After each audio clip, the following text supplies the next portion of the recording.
I sense that Mr. Peru is about to surprise us. I believed in him.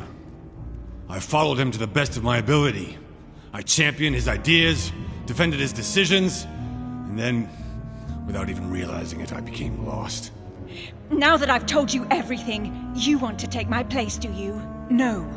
I am Emily. You are wasting your time. Louis knows very well how to tell us apart. Someone had the bang coming from the Duchess's room, and she isn't answering. Louis, you really must learn to conceal your weaknesses better, if you don't want your foes to use them against you.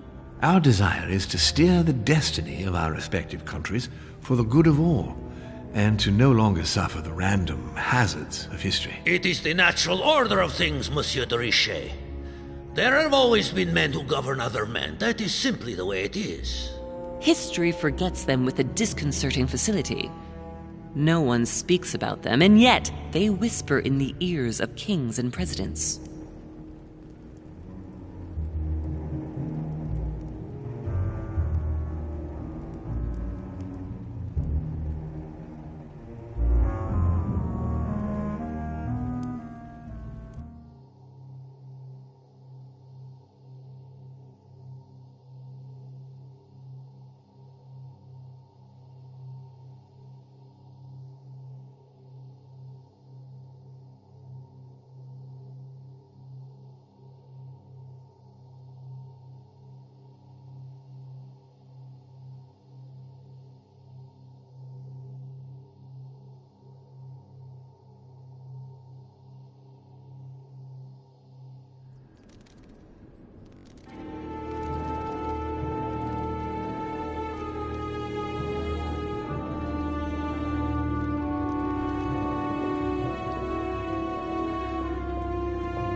But where are we? I don't know, but we better not hang around.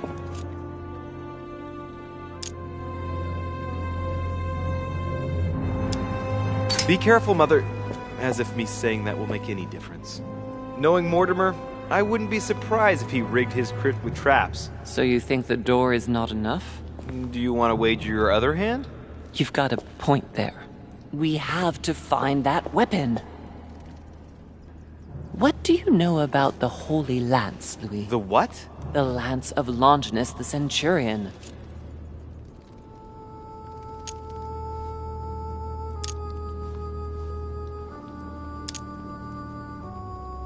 Yes, the centurion that pierced the side of Christ with his lance.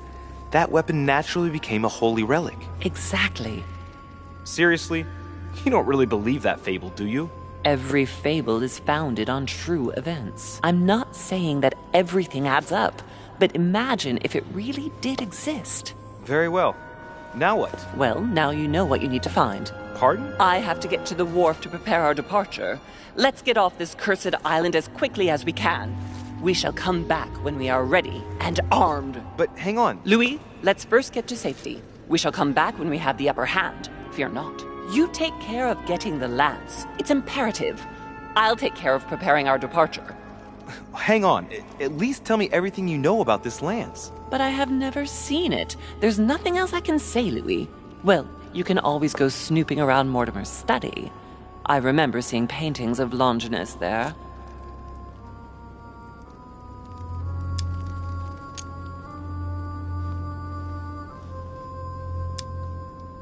All right.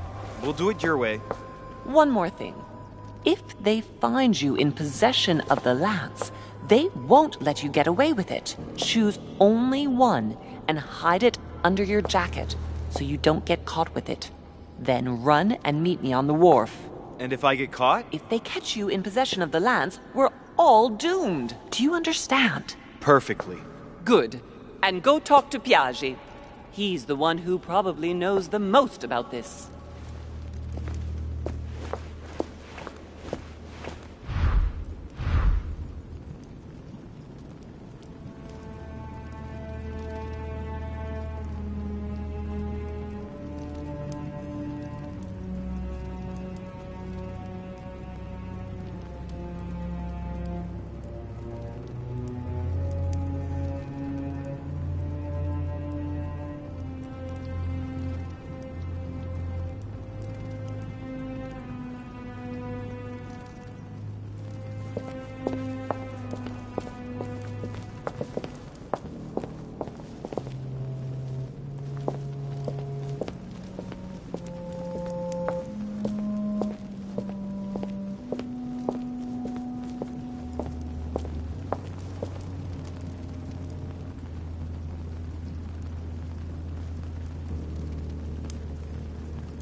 devil's thorn. I'll keep it.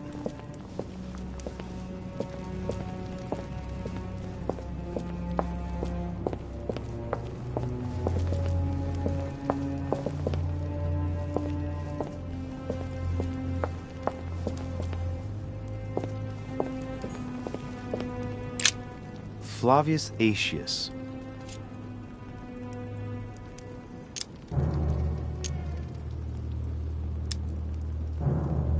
I remember. He was the Roman general who defeated Attila and his hordes in the terrible battle of the Catalonian plains. Flavius Aetius, the one they call the last of the Romans. He was assassinated by his own emperor, who was jealous of all his victories. But how did he end up here? Flavius Aetius. Flavius Aetius, the one they call the last of the Romans. He was assassinated by his own emperor, who was jealous of all his victories. But how did he end up here? Flavius Aetius. It was cut a long time ago. You could tell by the rough hacks of the tool and the patina of the stone. This sarcophagus is very ancient. I'd say it's several centuries old.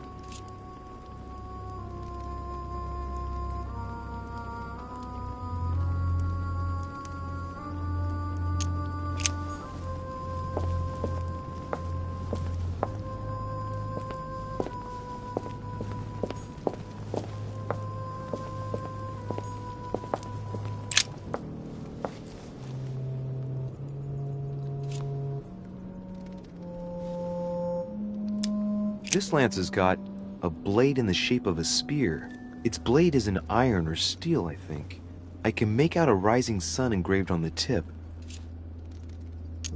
There's several spearheads. I need to find clues to pick the right one. Piaggi knows something about it for sure.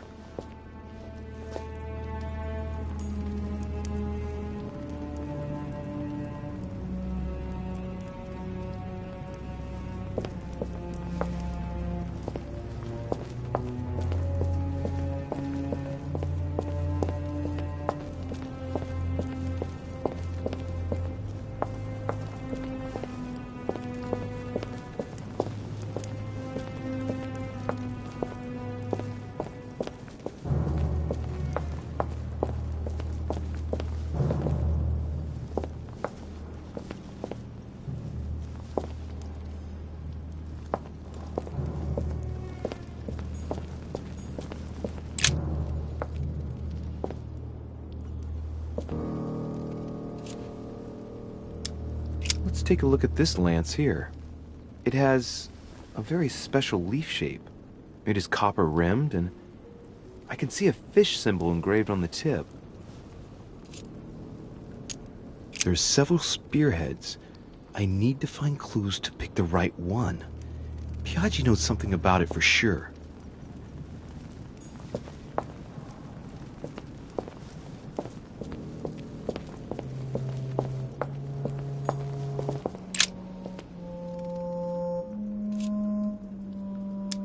I can see that this lance has the shape of a boar spear. The blade is partially coated in copper, and I can just make out the symbol of the Eye of Ra engraved on the tip. There's several spearheads. I need to find clues to pick the right one. Piaggi knows something about it for sure.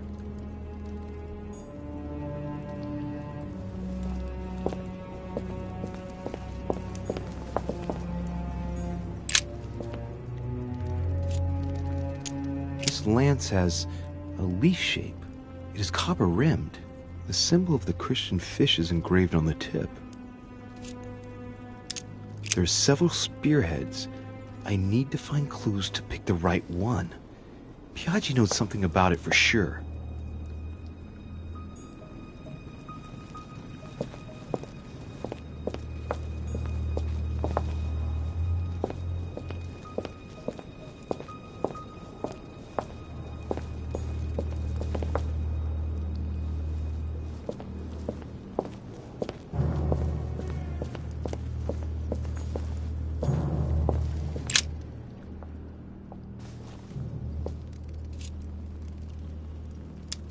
I can see that this lance has a so-called leaf shape.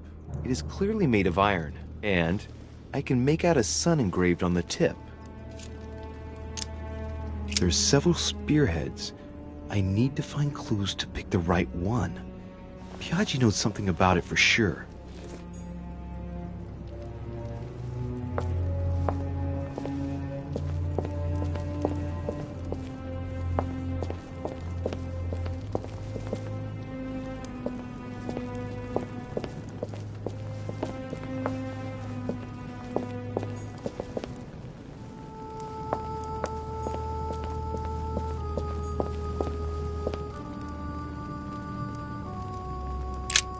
The sarcophagus of Lord Mortimer.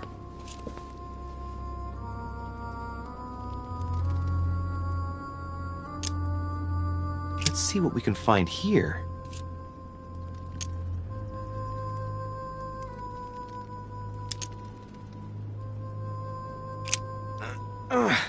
It's far too heavy. I'm not going to be able to do it on my own.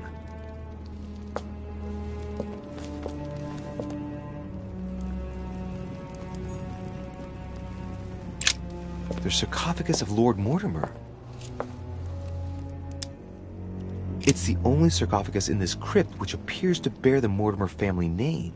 What ancestor can it be? There's no inscription. Let's see what we can find here.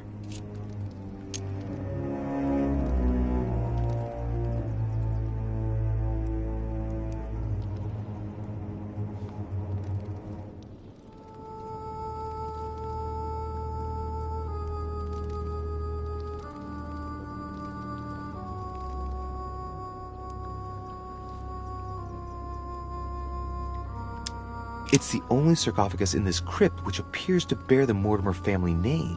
What ancestor can it be? There's no inscription.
The sarcophagus has been ravaged by time. It's sort of ageless, I guess. It's entirely sculpted.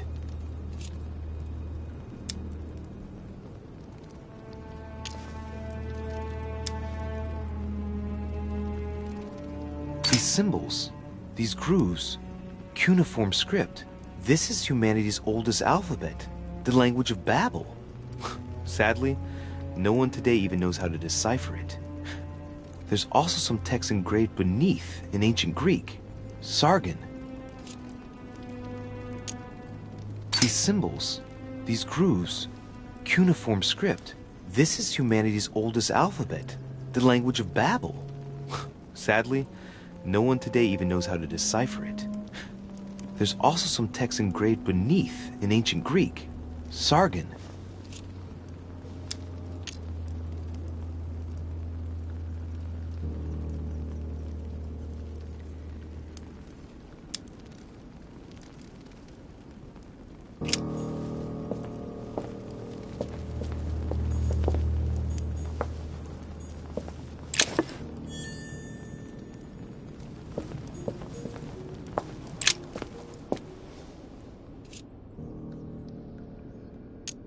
we can see that this lance has a particular spear shape. It is coated in gold.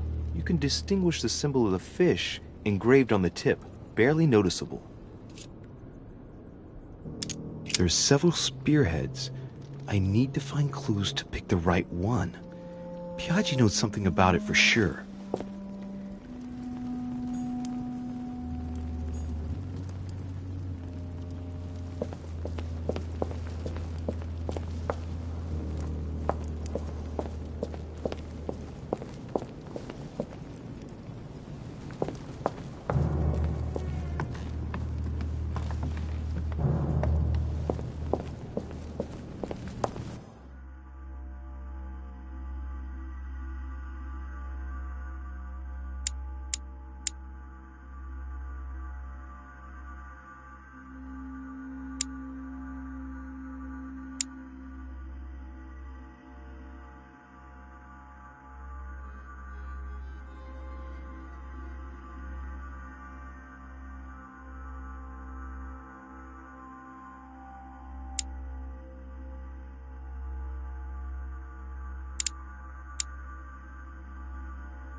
The Bible must mean the lance which finally took the life of Christ.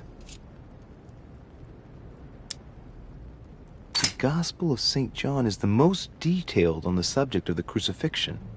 When they came to Jesus and saw that he was dead already, they broke not his legs, but one of the soldiers with a shimmering lance pierced his side, and forthwith there came out blood and water. And he that saw it bore witness, and his record is true, and he knoweth that he saith true, that ye might believe.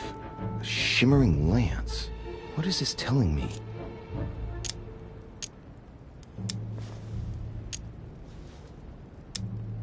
The name of the Roman soldier who killed Christ never appears in the biblical canon. Yet, it is said that he was a centurion and was called Longinus. The medieval Hermetic traditions evoke the idea of using noble materials for relics, which the monasteries often made themselves in order to attract pilgrims. Of course, they had to inspire greatness. So here, we might think of gold, whereas a centurion could not have hoped for anything better than copper at the time. The true lance would not have been a luxurious weapon.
fragment of amber.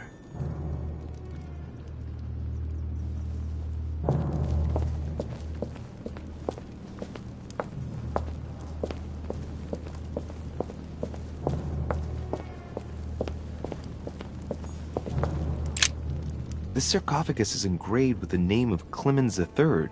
Good God! The one whose cross allowed me to enter. That was the Pope from the Middle Ages who inspired the Third Crusade. He gave the Roman people the power to elect their magistrates. He was basically an anti-pope.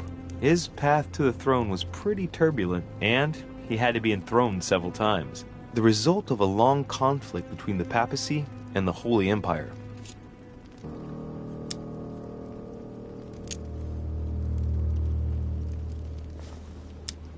This sarcophagus is beautifully made, but ancient. Stone is marked by the passage of time, but it's really well preserved.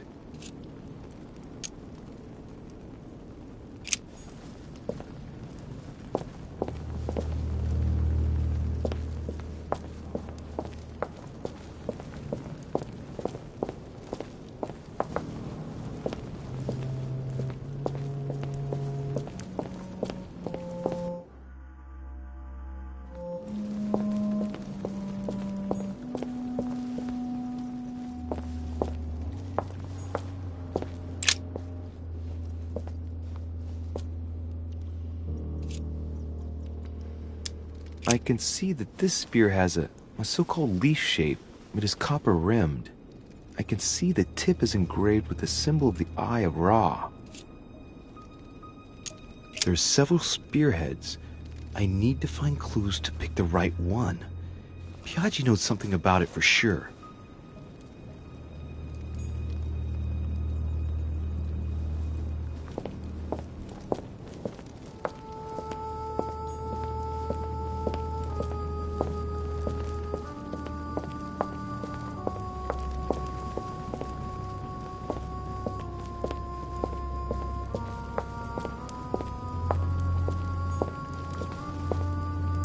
This one has no name.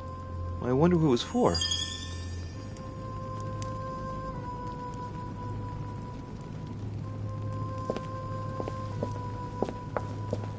This one has no name. I wonder who it was for.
We can see that this lance has a leaf shape, and, well, it's in gold.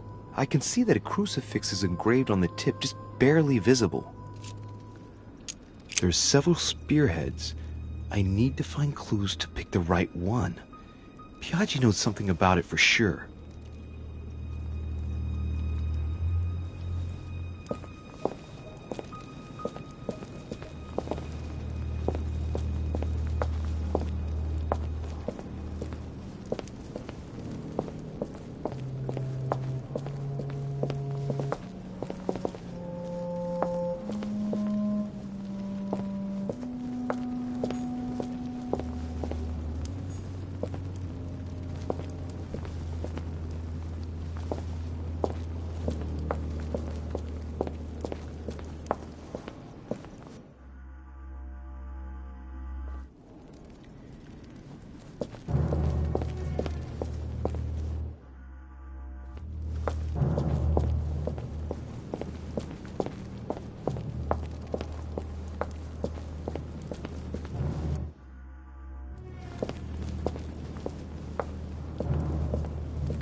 the sarcophagus of Lord Mortimer.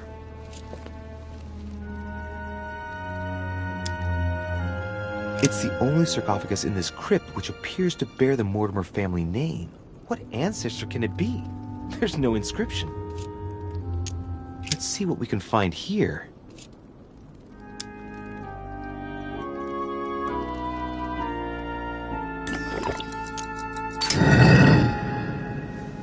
Ha!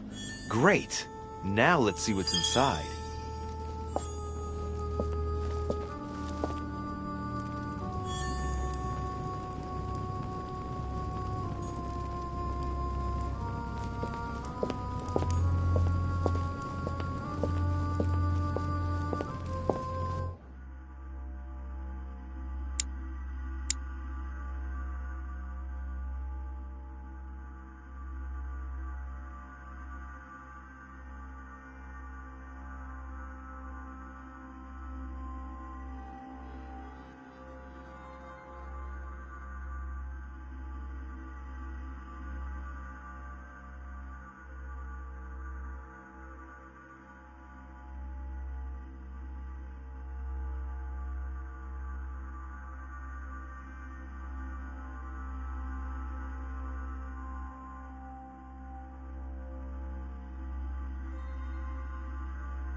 Bible must mean the lance which finally took the life of Christ.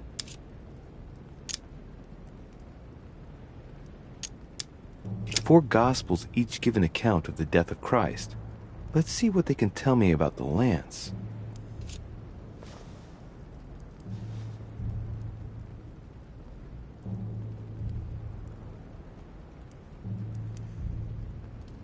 There's nothing about the lance in this account of the crucifixion. This apostle does not mention the lance in his description of the death of Christ. There's no mention of the lance in what Luke says about the death of Christ. Ah, there. When they came to Jesus and saw that he was dead already, they broke not his legs, but one of the soldiers with a shimmering lance pierced his side, and forthwith there came out blood and water. And he that saw it bore witness, and his record is true, and he knoweth that he saith true, that ye might believe. A shimmering lance? What is this telling me?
song of Roland.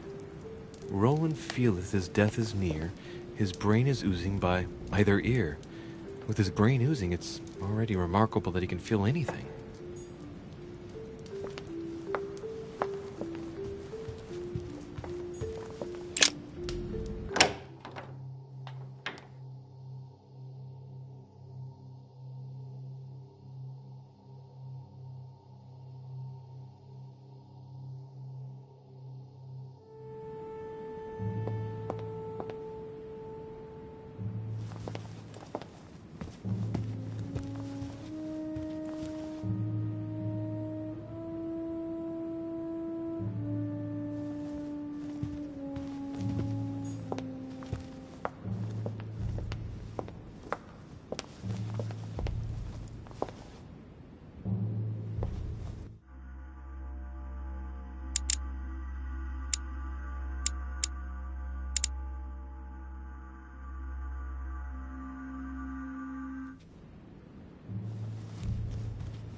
Monseigneur, His Eminence Cardinal Piaggi.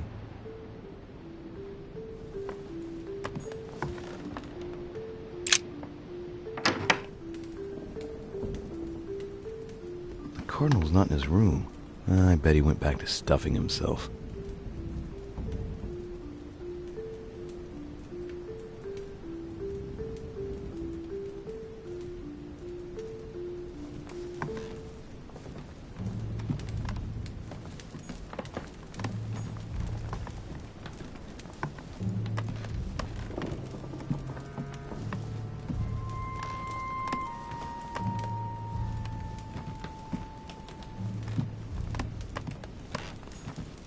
His Holiness Pope Pius VI, by Pompeo Petoni.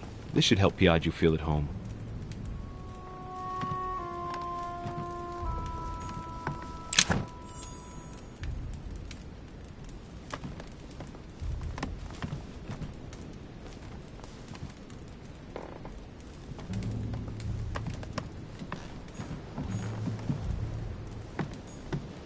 My dear Giuseppe, poor health forbids me from joining you. Please thank Sir Gregory for his invitation to Lord Mortimer's. I'm convinced you'll be able to strengthen our agreements. Please tell Sir Gregory that his enterprise concerning our friend Cardinal Bishop Chiaramonti is following its course. I place my trust in you. May God bless you and give you protection. SS Giovanni Angelico Praschi.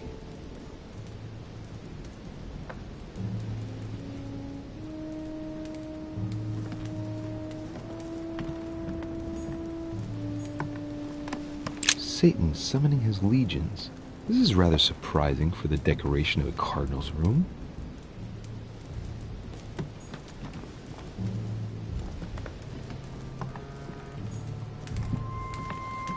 Torquemada. Quite the contrast. Wow. The fanatical priest who created the Inquisition sends shivers down the spine.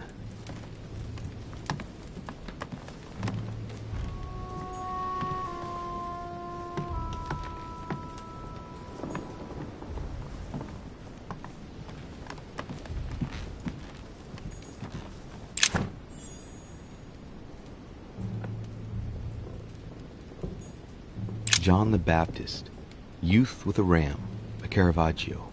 A very sensual vision and very far from the usual representations of St. John.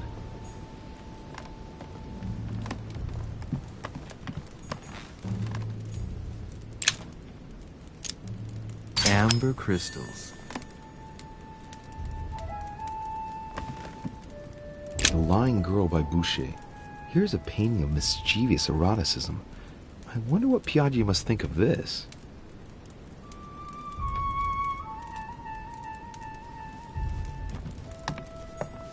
Love Triumphant by Caravaggio. Now there's someone for whom the sex of angels is no mystery.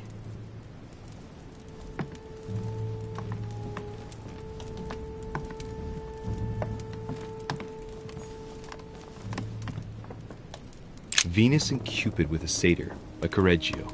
Innocence, indiscretion, and lechery. Giuseppe must love that.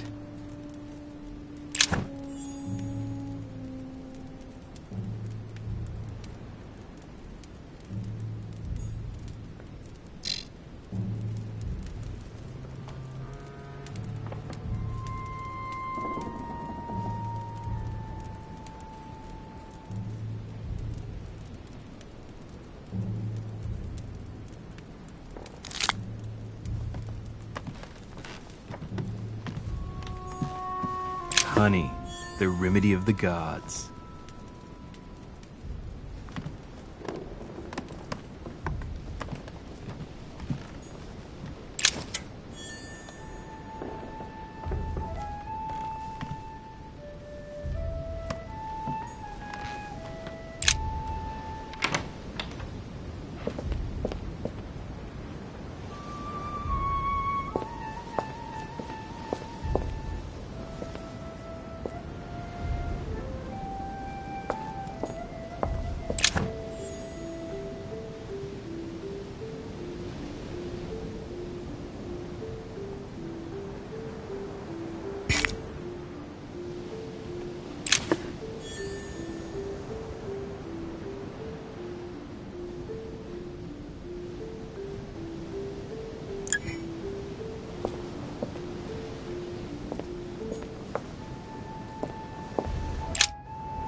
Let's have a look at his personal papers.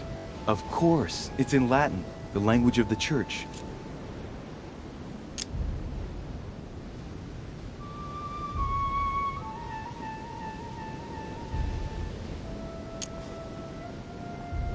Damn it. I should have followed my mother's advice and spent more time studying the classics.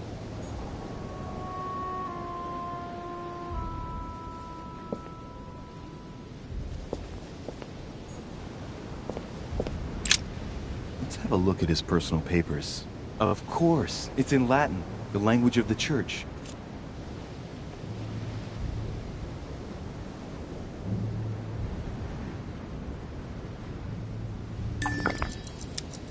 All those hours of learning Latin declensions are going to pay off in the end.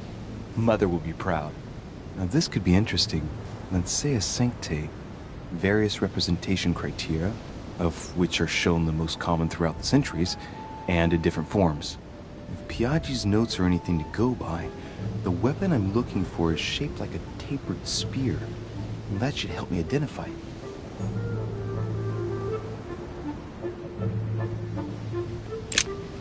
Have a look at his personal papers. Of course, it's in Latin, the language of the church.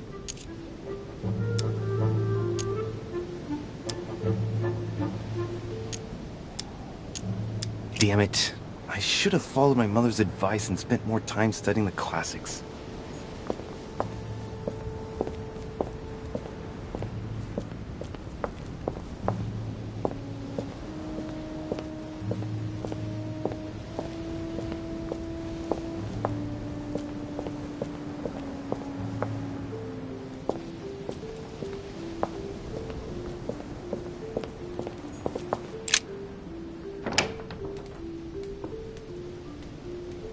The Cardinal's not in his room. I bet he went back to stuffing himself.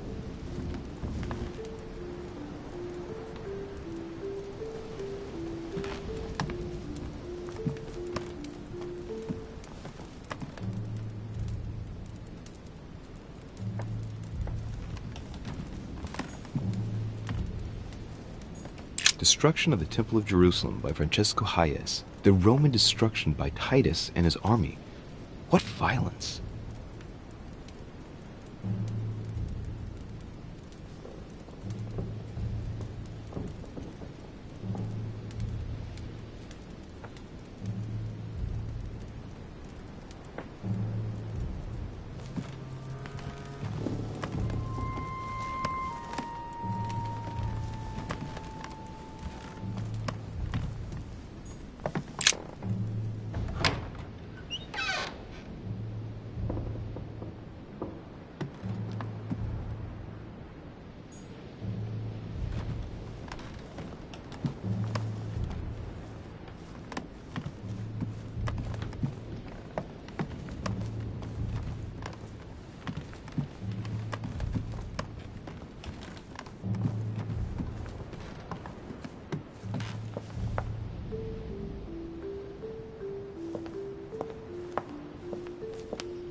Honey, I couldn't have hoped for better.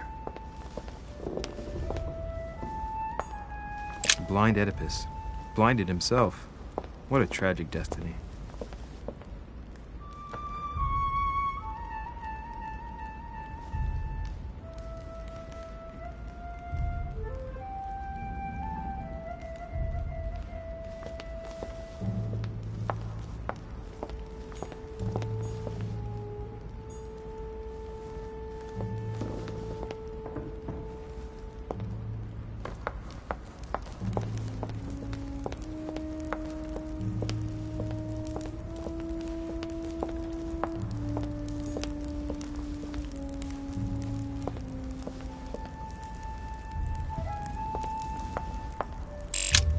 Good evening, Mr. President. Good evening.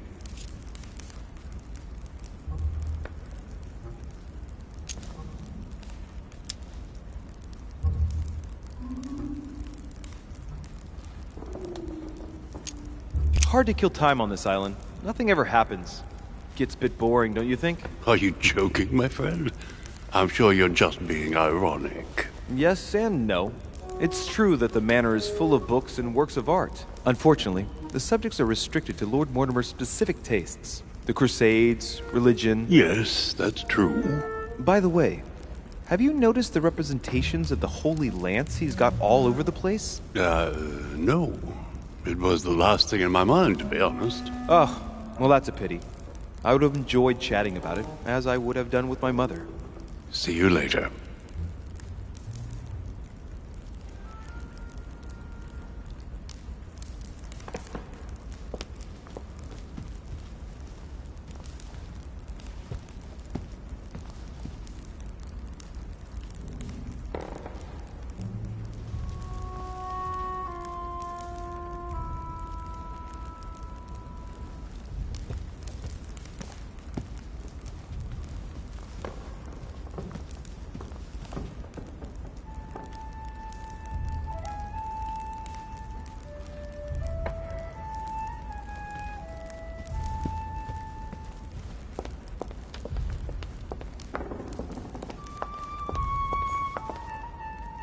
What can I do for you, sir? I am at your service day and night, sir.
Chronicles of the Amber Princess. As I recall, Dorkin was my favorite character.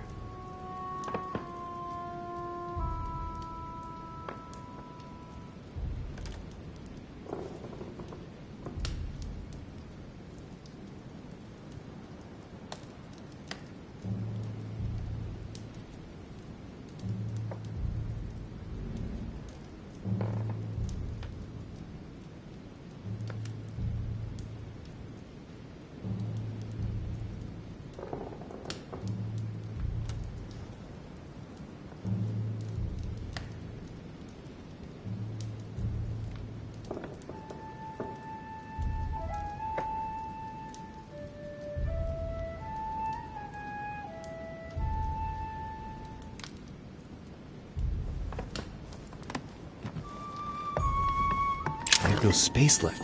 I'll retrieve it later. I have no space left. I'll retrieve it later.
Your Eminence, would you have a moment to spare? Not now, Louis.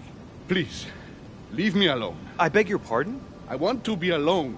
Very well. I'm only searching for information about the lance of Longinus, the soldier. If you could... You are not listening to me. You are playing with fire. I heard you speak to Mr. von Wollner about it, and I was wondering if you could tell me something about it. That was a private conversation. How could I have known that he was listening to us? I see what you mean. Louis, don't push it. Leave while you still can. Your Eminence, are you all right? Your Eminence, are you with me? Can you turn around, please? What do you want to know about the Holy Lance, Louis? Your Eminence, turn around. This is the weapon used by a Roman centurion on the very day Christ was nailed to the cross. Look at me. Longinus thrust his lance in the right side of Jesus. Please. As you wish.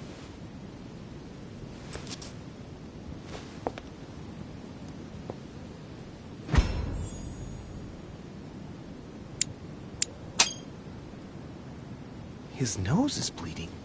So you are looking for the Holy Lance of Longinus, are you?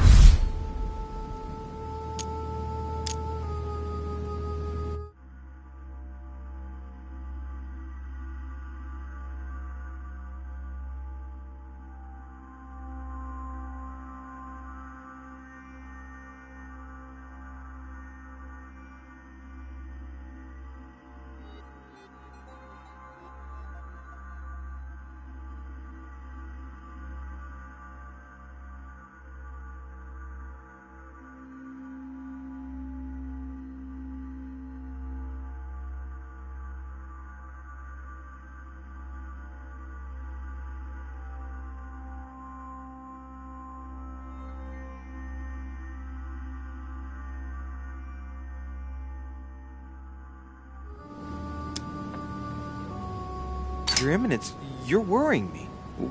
What is happening to you? Nothing, Louis. Just a moment of weakness, but I'm better now. I am all ears. You are looking for the lance. You should know, you are not the only one. Lord Mortimer has spent a good part of his life and his fortune trying to find it. Never will he let you have it. But tell me, before going any further, have you spoken to anyone else about this?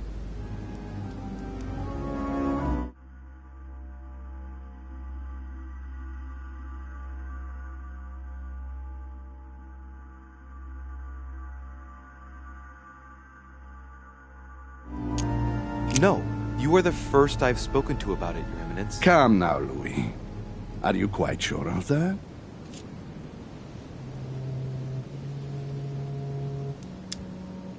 No, Your Eminence. I thought you'd be the only one able to help me with it. Your words lack conviction, Louis. If I'm asking you all these things, it's for your own good, you know. You have no reason to lie to me. Imagine you find it, which I don't doubt, given how resolute you are when you've got something on your mind. Then what? What are you going to use the lance for, exactly?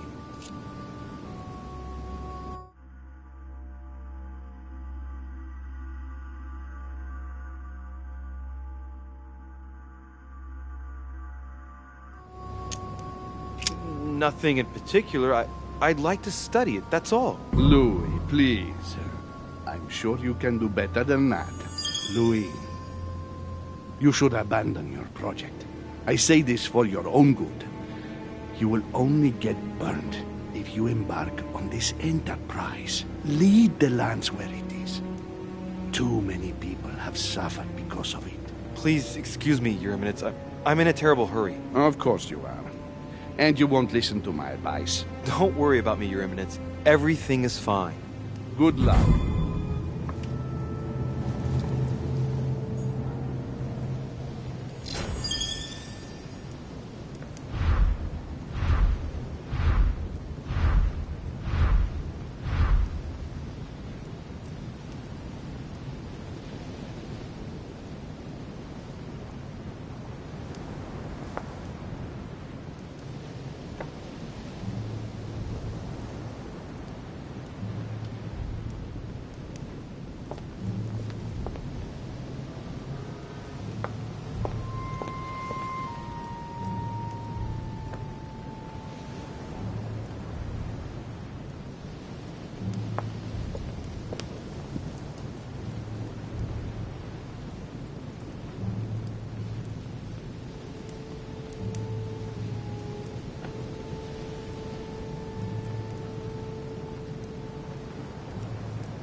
Christ Crucified by Velasquez. Look, someone's left a note there. Reserved for the Duke of Alcudia.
Monsieur Johann van Vulner.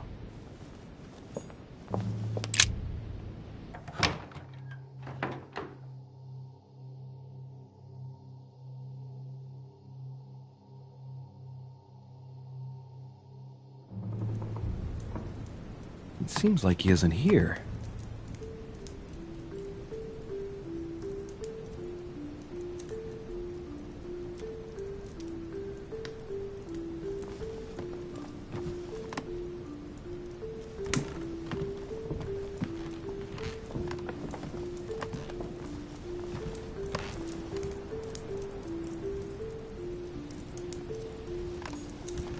Look, a blotter.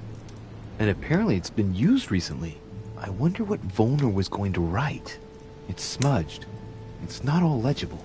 I can make out the signature though, and leave as if planned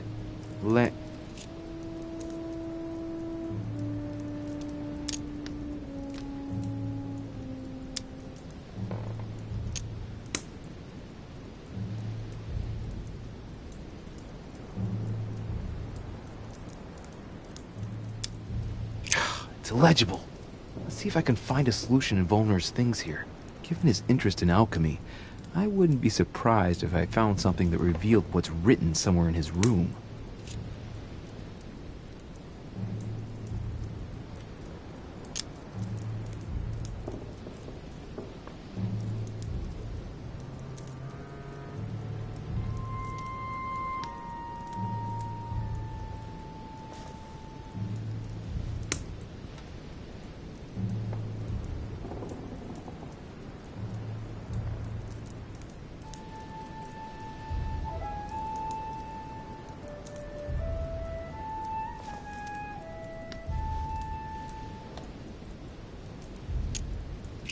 It's illegible. Let's see if I can find a solution in Volner's things here. Given his interest in alchemy, I wouldn't be surprised if I found something that revealed what's written somewhere in his room. Landing stage. So Volner is going to leave Al-Azif at the landing stage, isn't he?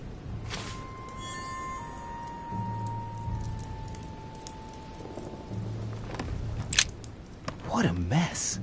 Looks like Volner was interrupted. Looks a lot like straw. And he's drawn something in a hurry on this sheet.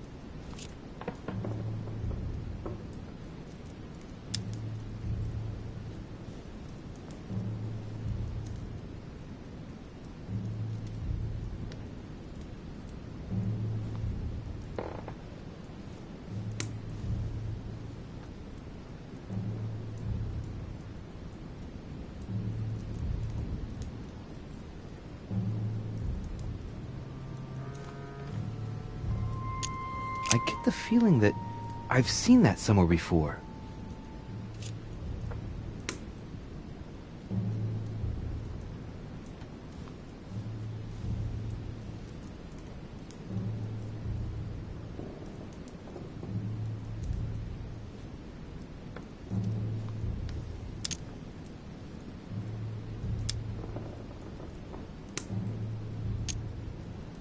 I've seen occult inscriptions like this before. They're not very common.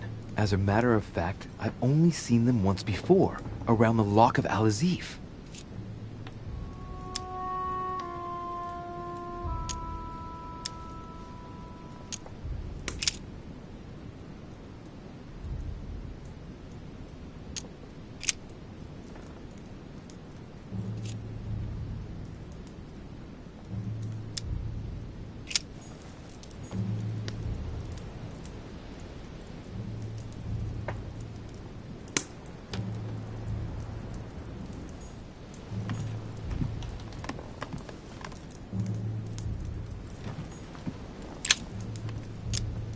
Golden elixir.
Chemistry set. That's not surprising coming from von Wollner.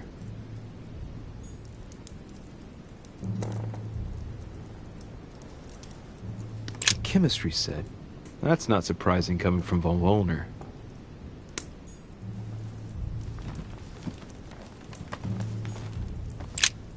So, let's see what Wollner has in his bookcase.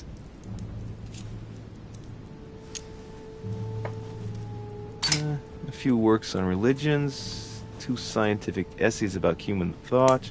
Most of these works are on alchemy. Longini Militis Fabulum. Ah, what have we here? It looks like a kind of biography on Longinus the Centurion. Truly, Wollner has done everything he can to get information about that lance. I'd better keep this one, though. Did he say? Damn, that's all I need. Maybe he knows something about the lance. What are you doing in my room? Sir, perfect timing. I was looking for you. You were looking for me? Well, here I am. What can I do for you? I was wondering if you might help me. You're the one looking for the lance. No, Don't take me for a fool. You are looking for the holy lances.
What's the matter? You seem completely panicked at the idea I might be interested in this relic.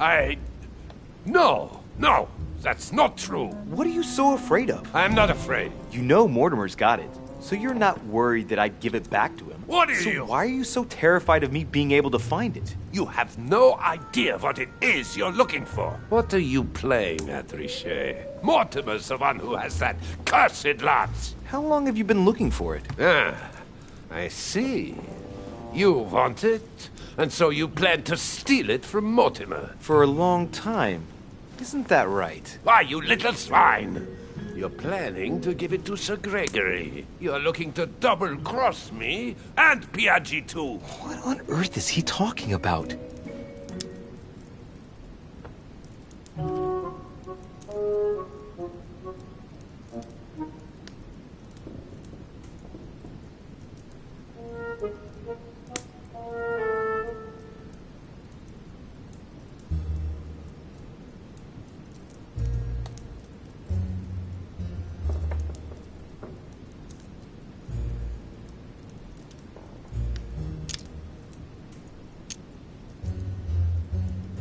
But calm yourself, goddammit. You're the one I'm trying to help. What? What? I heard you talking with His Eminence, and it seemed to me that this story about the lances had put you in a tight spot. I was only trying to be helpful. But why didn't you tell me straight away? Seeing as I hadn't found it, I didn't want to commit myself too quickly. If I failed, I would have looked like a beginner. I understand, Louis. I thought you were trying to manipulate me. But please, excuse me.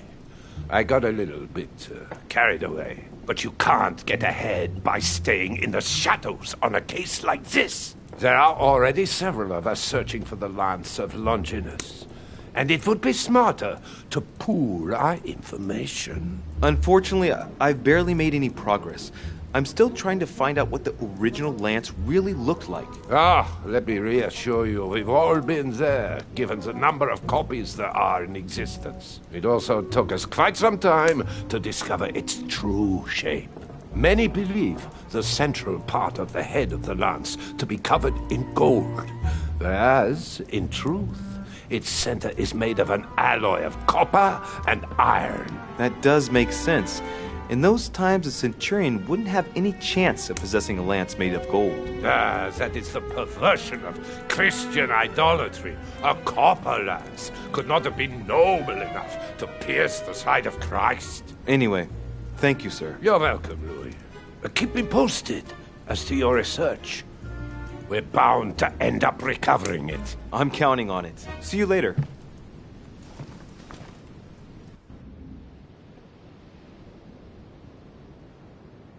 I managed to get the biography of Longinus the Centurion. Let's see what it can teach me. An interesting passage here tells me that the lance is engraved with the symbol of the first Christians, the fish.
I can see that this lance has a so-called leaf shape.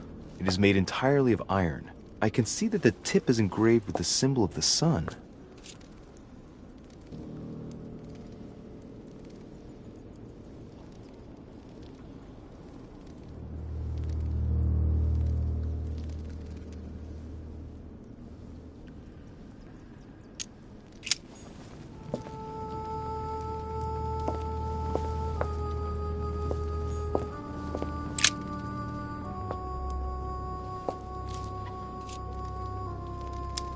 I can see that this lance has the characteristic shape of a spear.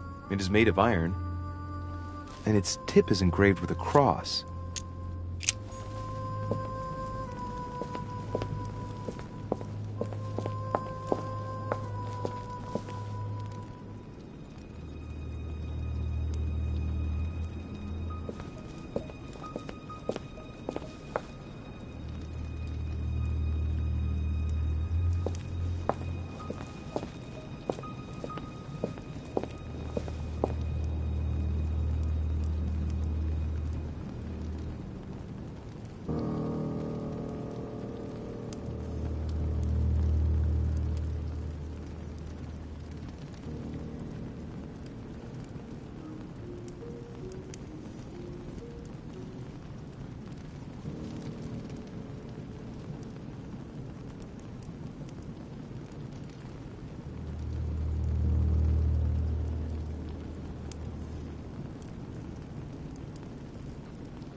this lance has a leaf shape. It is copper-rimmed. The symbol of the Christian fish is engraved on the tip.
I must be sure of my choice.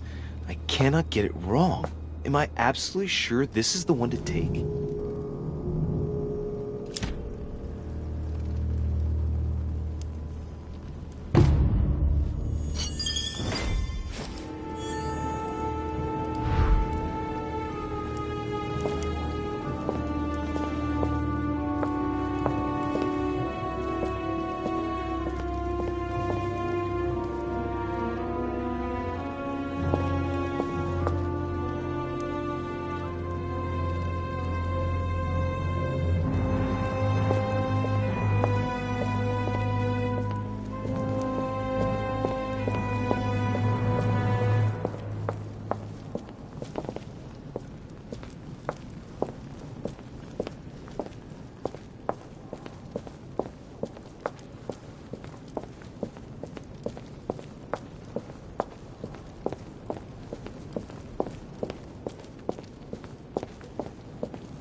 I'm already pressed for time as it is.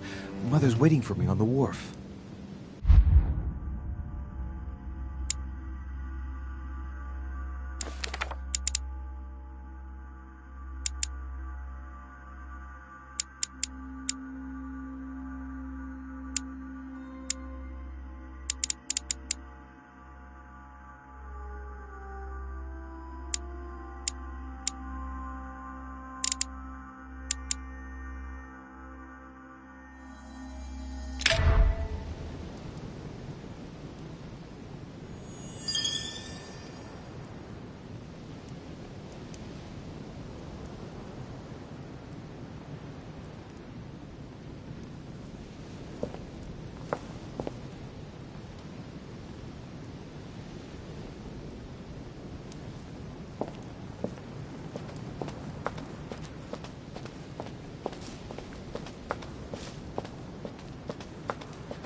de Richet, sticking your nose everywhere again. Wow, what's the matter with him?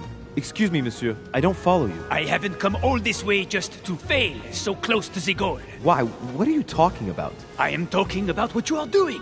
This conference is going to boost my career. There is no question of me letting you ruin everything. I just surprised Piaget and Volner talking.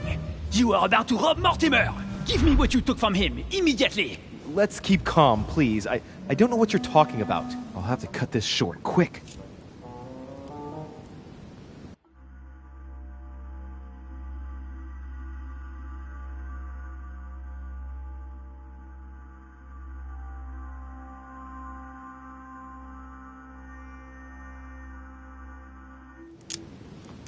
Look, I don't know what you're going on about, and I don't have time for this right now. Don't bank on getting rid of me so easily, de Richet. Where have you been?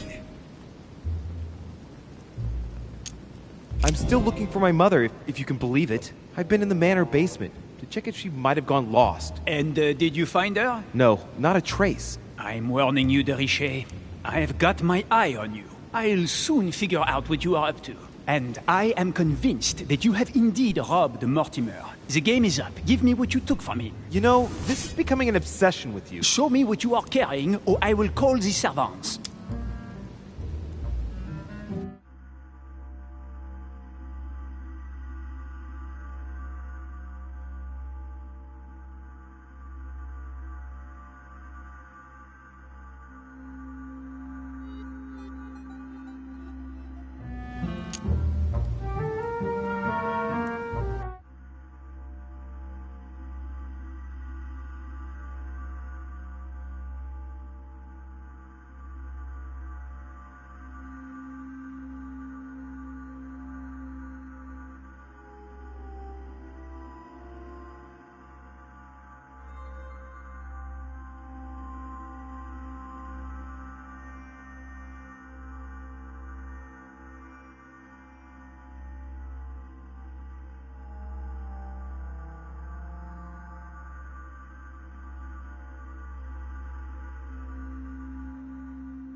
Very well. Fair is fair. You've exposed me. Here. This is what I took from him. Look, I'm sorry. I acted on a bizarre impulse. I don't know either, and frankly, you have disappointed me. That said, it is not as bad as I thought it would be. Right. We'll leave it there. I'm glad that things have been cleared up. So, are we finished here? Indeed we are. I shall leave you. That's right. Go play somewhere else. See you later, monsieur. Come on. I have to hurry up and join my mother at the wharf now.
Atrus, the Miller brothers.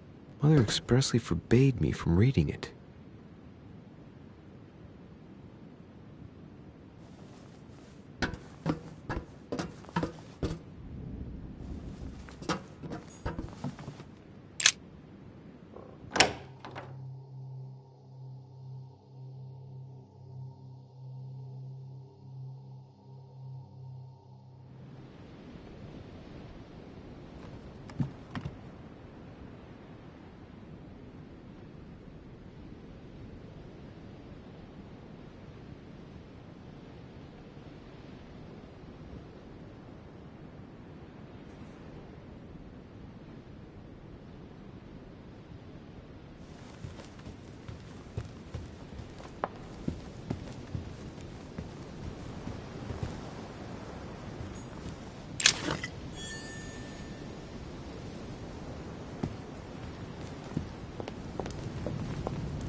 Ah, Louis. Perfect timing. As luck would have it. Come, my boy. I would like to have a word with you.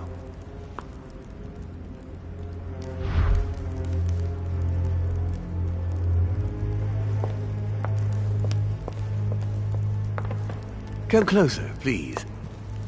It's time we had a little chat. What's wrong, my lord? Tell me. What's with all the bodyguards? Louis, it's time you found out the truth. I've been observing you since you arrived. I see you running all over the grounds in search of Sarah. I would like to prevent her from leading you even further down the wrong road.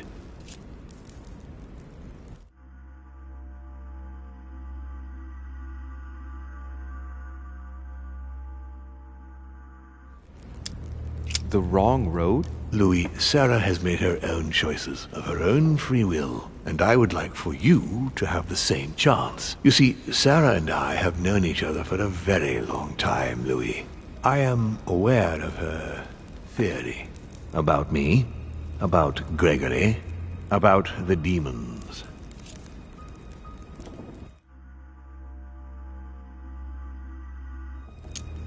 So you're going to tell me she's wrong, and that she's a liar? She's right. Look at me. I have inhabited this body since 1191. For the last 602 years, I have been this dear William Mortimer. You're the devil incarnate. The devil? I'm not saying that all Judeo-Christian folklore hasn't served us, but the truth is, of course, something quite different. Please, don't look at us through the primitive prism of religions. I am not hiding any horns or goat's feet, Louis. I have no tail. Why do you bring up folklore? You mean that you've taken advantage of people's beliefs? No, not exactly. I mean that we in fact created them from scratch. It is amazing to see how mankind has such a strong need to believe in something superior to itself. It was very instructive for what was to come. You've been Mortimer for 600 years? How long have the demons been among mankind? Oh, I don't think I'd be lying if I said that we have always been here. If I follow you, you must have witnessed some of the greatest moments in history. You could certainly say that, yes. Did you know ancient Egypt? Oh, yes, yes. We were gods on earth in those days. What did men call you then? Amenhotep IV. The 10th pharaoh of the 18th dynasty? Ooh, I see you're a connoisseur, Louis. Impressive. Did you experience ancient Rome? Oh, yes. Luxury and decadence, Louis. My family did indeed reign supreme, but from this period I retain only the works of my friend, Marcus Vitruvius Pollio. I've noticed that you have a passion for the Crusades. Among other things, yes. Mainly the third. It was during the siege of St. Joan of Arc that I took possession of Lord Mortimer. And you've never changed skins or bodies since? I have used other envelopes, but only to carry out very short tasks. Apart from that, indeed, I have been able to retain the identity of William Alexander Mortimer throughout the centuries.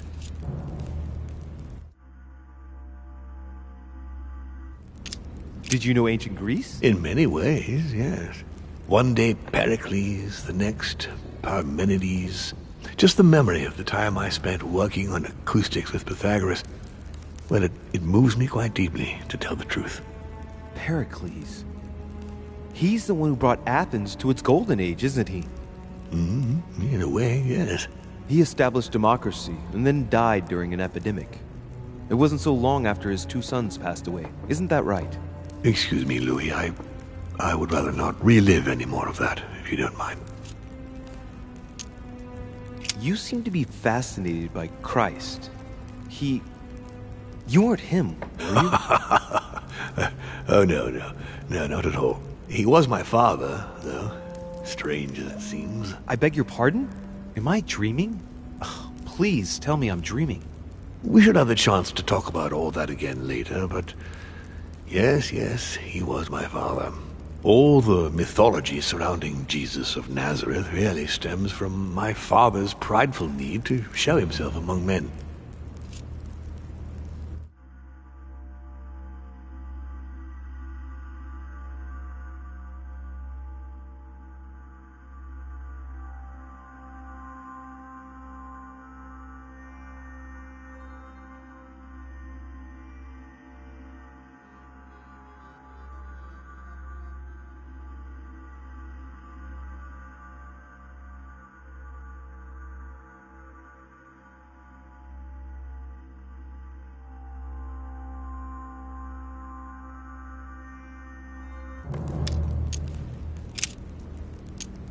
Lucifer, the fallen archangel, left heaven accompanied by 133,306,668 angels.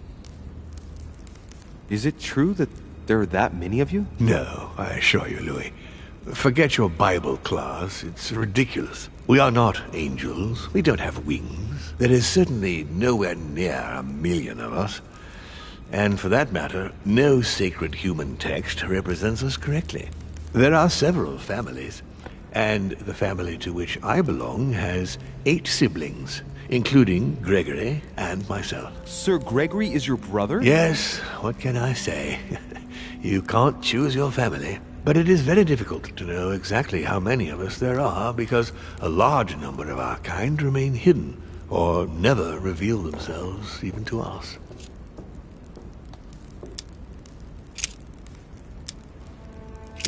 Why should I trust you? I'm not asking you to, Louis. If you are still in doubt about the demons, I can assure you that won't last long. What has my mother got to do with all this? She embarked on a crusade many years ago to kill all the demons. That must have upset you. I imagine you retaliated. No, I'm afraid she never forgave me. Forgave what? We met when she was still just a young woman. I appeared to her in a different form because I didn't want to reveal the identity of Lord Mortimer at that time. She was looking for someone interested in the occult to decipher an ancient book. We spent many years together, until I revealed my true nature to her. The old book was Al-Azif, wasn't it? Did she speak about it? Not so long ago, yes. Indeed, it was already Al-Azif. She wanted to unlock the secrets. How would you qualify your species, scientifically? Good question. What is your area of expertise? I would say biology. So, I would class demons along with parasites. The comparison's not very flattering. You live inside a host and you feed on that host, do you not? A large number of parasites are essential to the survival of their bearer, you know. We do indeed choose a host. We enter inside them, and we evolve with them. But if you prefer a more philosophical approach, or a more poetical one, consider us as an idea. We are an idea that penetrates the human spirit. But in fact, in no way are we a danger for our hosts. Quite the contrary, we strengthen them. But why me? Why do I tell you about the greatest secret ever revealed to man? That's right. I'm coming to that, don't worry.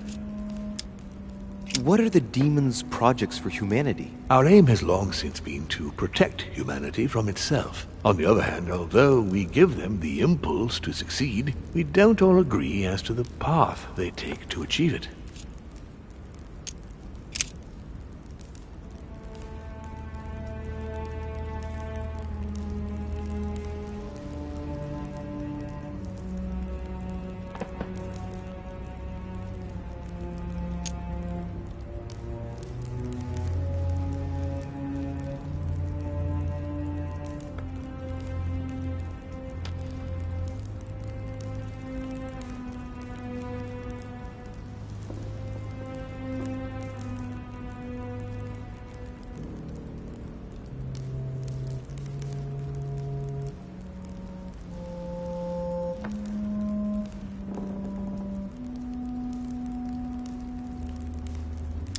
And you truly have the power to manipulate the thoughts of men. That's right.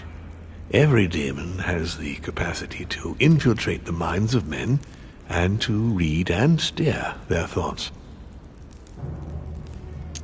And what do you do with this power? We help them, of course. Of course you do. And you expect me to believe that, I suppose. Louis, demon is just a word. It all depends on what exists beneath the surface. I understand that this isn't easy. The culture of men is centered on the fact that demons are responsible for all the evils on Earth. But if it's the same in every single culture, then maybe there might be something to it. Don't you think? Certainly there is something to it. Control. Man has spent his existence wishing to believe in the supernatural and imposing his belief on others. What could be more convenient for manipulating the masses? A perfect, inaccessible being, and a plethora of demons in every one. The perfect idea to relieve men of all responsibility, while still finding them guilty. Can you tell me more about your capacities, your supernatural powers? Supernatural? From my point of view, they are perfectly natural. Well, Louis, just because the monkey does not fly doesn't mean that we should consider the bird a supernatural creature. We are all part of a grand design. We are simply made like this. By developing our art, we are able to read thoughts as well as write in the minds of men. It is possible for us to make them bow to our desire, but it doesn't work without leaving some scars.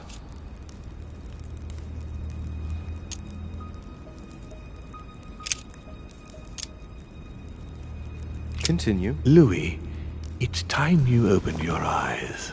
Come, you'll soon see. After you.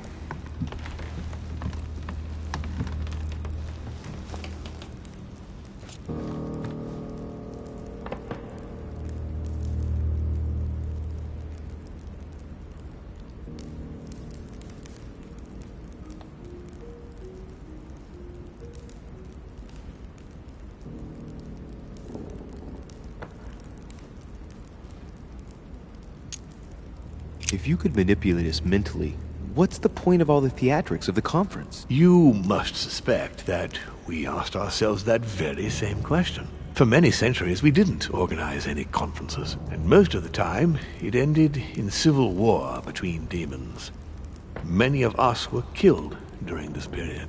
The idea of organizing conferences was the answer to everything. The interest being to erect some rules among ourselves. Our family first divided up all the principal countries of the world. Now, whenever one of us wanted to propose a major change between these countries, they summon the demon in question and initiate a conference. The demon that initiates the proposition doesn't have to give notification of the subject of the conference beforehand. Consequently, we participate along with our best assets. Once the humans are brought together, the conference begins, but we are forbidden to use our talents to influence the participants. The first meeting is held in order to expose the subject to all the participants, followed by several days of reflection, during which we are allowed to be persuasive but not to impose our will. A second meeting closes the conference with a final vote. So, for you it's a game, isn't it? I understand your remark, but after living several centuries, you stand back and enjoy what reflection and pleasure you can.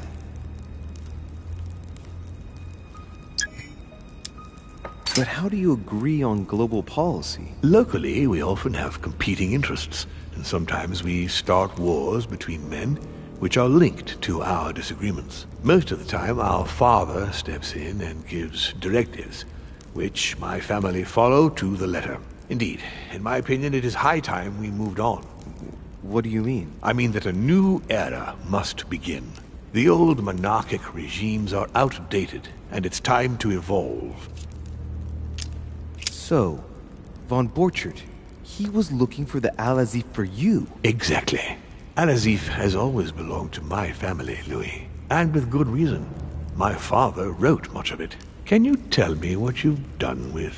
What? You mean the Al-Azif? No, I already know that. Sarah came here with it and got rid of it. I was thinking of von Borchert. He isn't essential, but he is a trusted person. About him, how can I put this? I see. Well, he jumped me. It was him or me. You don't need to justify yourself, Louis. Don't worry. Did what happened to Elizabeth Adams have anything to do with you? Unfortunately, the poor girl became an issue between us, in spite of herself. A family of demons is still a family, and as in all families, there are disputes. Elizabeth's family, the Adams, has always been under the patriarchal control of my father. As he and myself are not really on very good terms, sending poor Elizabeth here was terribly rude of him, really. You did accept, though. No, I would say rather I was presented with a fait accompli by Gregory and went along with the intention of helping her. But this is my castle, and everyone is the master of their own home.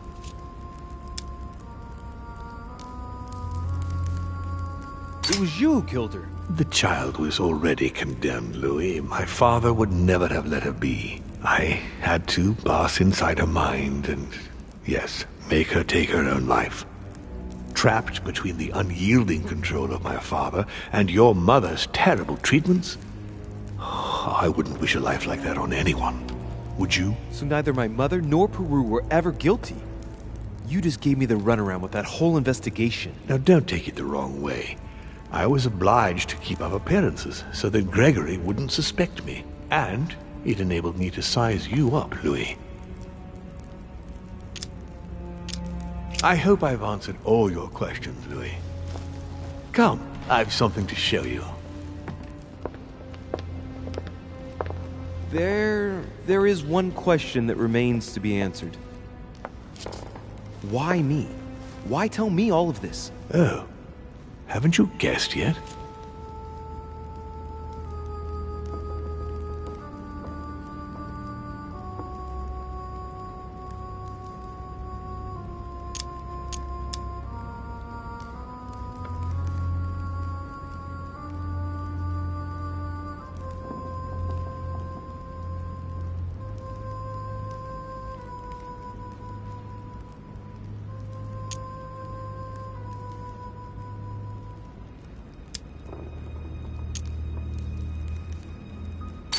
I've got an idea, but it might seem stupid. Trust me. Am I one? I mean, am I a demon? Would you like that? I must admit that the idea is appealing. Look, we are of the gods, Louis. Always have been. You, as much as me. You are one of us, Louis. You too are a demon. Are you serious? You know it. Deep down inside, you know I am telling you the truth. Where do you think that natural, charismatic presence comes from? Your talent must already have manifested itself somehow. Have you ever had any visions? No. Stop it. It's absurd. Have you never found yourself suddenly inside someone else's body without knowing why? No. Whilst asleep, maybe? That's how it often happens the first time. Your spirit wanders unconsciously. My mother can't have lied to me about that. It's true. Your real mother would never have lied to you. What do you mean? Louis, I would rather you found this out from her own lips, but it's important that you know. Sarah is not your mother.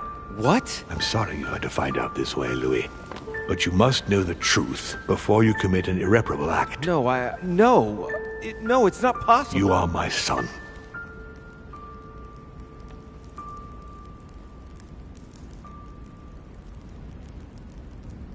Not too shaken up. You've experienced many significant events since your arrival.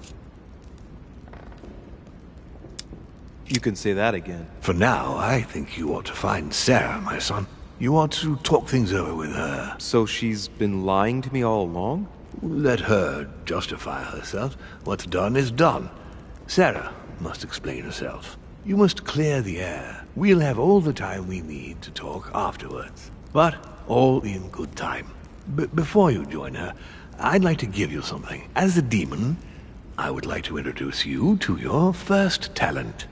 What do you mean? Open your mind, my son. Relax. You hold immense power. It's already there, inside you. Empty your mind of all thoughts. Just let me show you the way. I should relax. Open your mind. Hear my voice. Feel the vibrations and listen to what has been happening to you deep inside, but which you have been concealing. Trust yourself. It's all already in there. I can hear something. Now breathe. It's a sound, very faint. That's right. Concentrate on it. My voice is growing fainter, but I am here. Whispers, words, mixed voices. Focus on one of them. Don't be afraid. I sense a stream. Some words are clear, but not all of them. Let them enter into your mind. I hear them. Now I can hear a clear voice. Well done, Louis. Congratulations. What was it? You are now able to read people's minds. What? You heard me. From now on, whenever a human speaks to you, you will be able to read their current thoughts. So, if you need to know something in particular from someone, all you have to do is make them think about it. But I'd be violating their minds, wouldn't I? No, nothing of the sort. You won't really be penetrating their psyches. Let's just say you'll be picking up residual signals emitted by their thoughts. It isn't intrusive at all, rest assured. There are also a few rules you need to know that govern this talent when used between ourselves. You can read the thoughts of demons as well as of humans. But be careful. A demon more experienced than yourselves will know that you are spying, and will often react quite violently. It's considered bad form to play around the psyche of another demon. It's a question of courtesy. But let's be clear. What is most considered bad form is getting caught. So I would advise against trying to read the thoughts of Gregory, for example. Home? Yes, the old grump is touchy, and rather a stickler about the conventions. On that note, go and see Sarah, Louis. Otherwise, she might leave without you. We'll continue this discussion later, if you want. Just join me in my study when you've finished.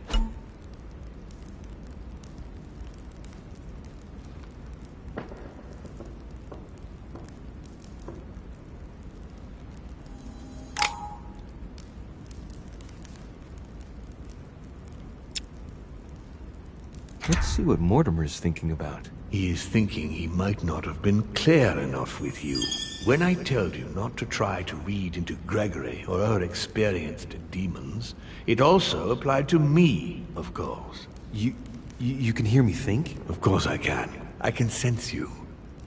For the moment, your mind shines like 1,000 lights because you haven't yet mastered the art of concealment from the psyches of others. So, I give you a weapon, and the first thing you do is try to shoot me with it?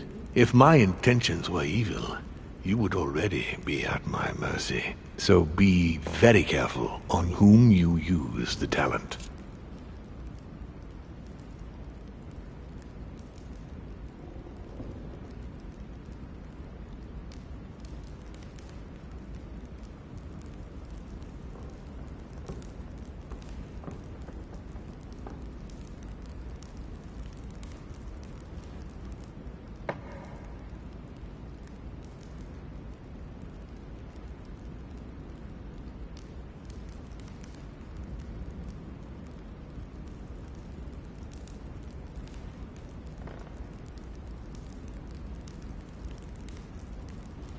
All right.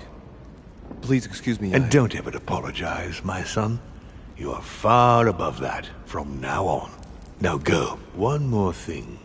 If you want to know the truth about your birth, ask her about Paris, 1763, at 12 Rue des Martyrs. That's where she disemboweled your mother to steal you from me.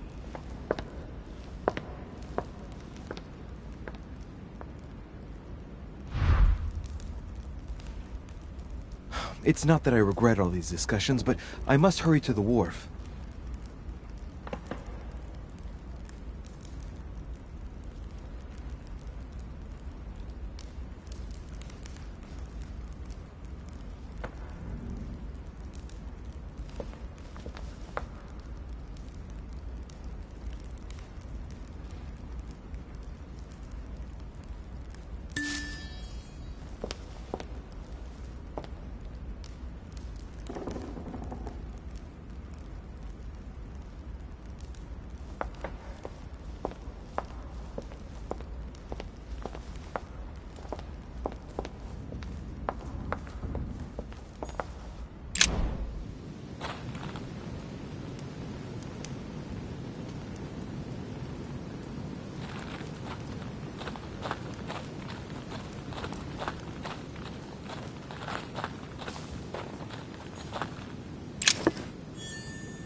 No!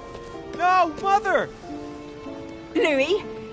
It was an accident, I'm sorry. I didn't have a choice. She attacked me. I didn't want to hurt her. What happened? I was on the wharf. It was dark. She seemed to be preparing to depart. I moved closer. I wanted us to talk, but as soon as she saw me, she threatened me. I wanted her to explain to me in her own words what had happened to Emma. I had to know what happened, Louis. You understand that, don't you? Did she say anything before she died? I didn't understand everything. She was in a blind rage. She pointed her pistol at me. She spoke to me as if I were you and called me Louis. She said you look so much like her and that she was so proud to have a son like you. Did my mother say how proud she was to have me for a son? That's right.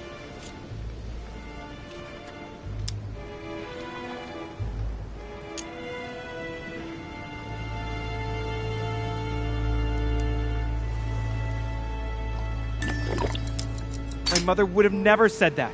You're lying. Why? He does have a spine. So Sarah couldn't be proud of her beloved son? How in heavens would I know? You're not Emily. Surprise, little Louis. It took you long enough, though.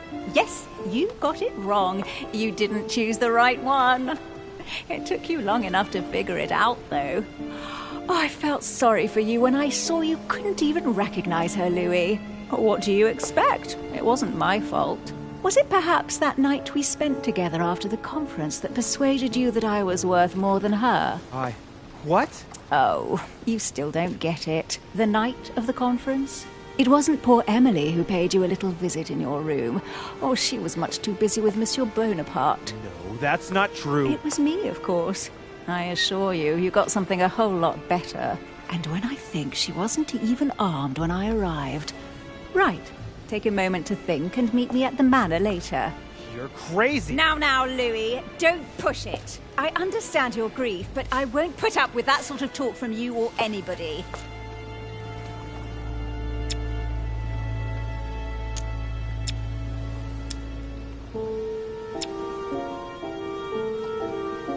If he says one more word, I won't be around to satisfy any of his desires. But you've lost your mind. That's enough. That's not how you talk to a lady.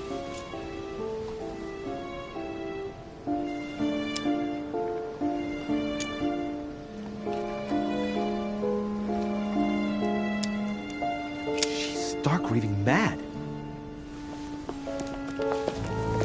Die, you bitch!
Rational and open.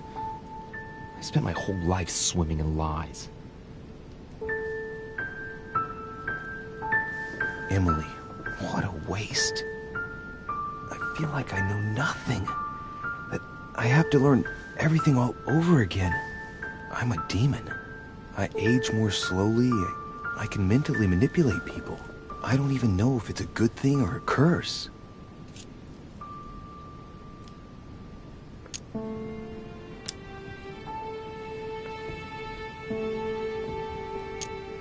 Frankly, I feel like I'm cursed.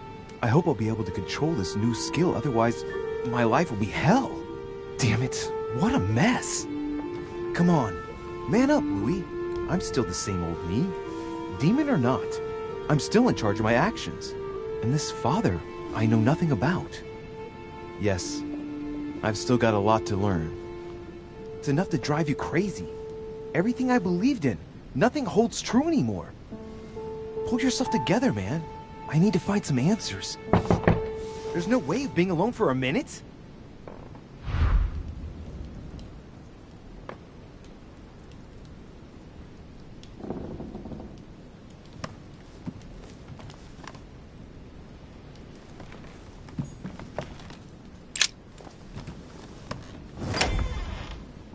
Sir Gregory? Good day, Louis. I think it would be good to talk.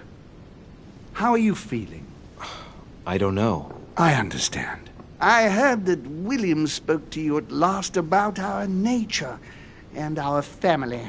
It's a good thing, but you must be a bit shaken up. That's the least you can say. I bid you welcome among us, Louis. Knowing William, he probably didn't go into any detail about our family, so if you have any questions, don't hesitate to ask.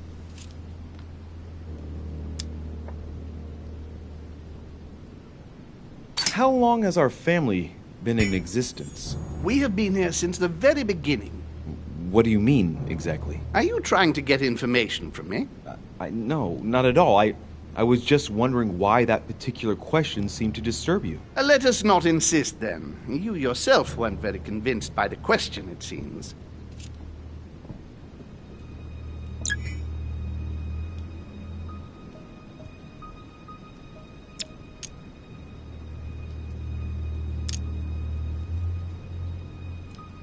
I see. There is still much to learn. Yes, it's true. You've got some catching up to do, my boy. One thing you must understand, regarding any disagreements that might arise between William and myself, is his position with regard to mankind.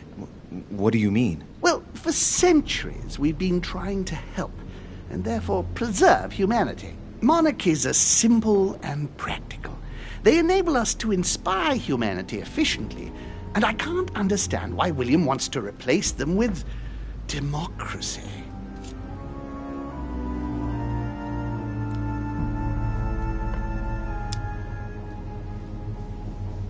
Well, if our goal is to direct the future of humanity, it'd work out easier through a monarchic system rather than a democracy. I see you're a quick learner. From now on, you know the fence that separates William from the rest of the family. If only he would stop steering the destinies of certain countries like France or the United States of America in such a dangerous direction.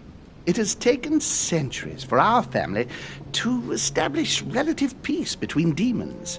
Thanks to this policy, we have been able to decide everything by confining the other families to subordinate roles. And now William is obsessed with disrupting everything. Peace between demons? What do you mean? I'm not talking about conflicts within our family. If that was all there was, everything would be fine. But several other families, younger but nonetheless powerful, are trying to upset the balance. At present, we dominate most of the major countries around the globe. Some families are pushing, via less influential countries, to gain ground. Do you understand? As best I can, yes. When the time comes, you must take up a position on the political chessboard. I only hope your father doesn't take you down with him.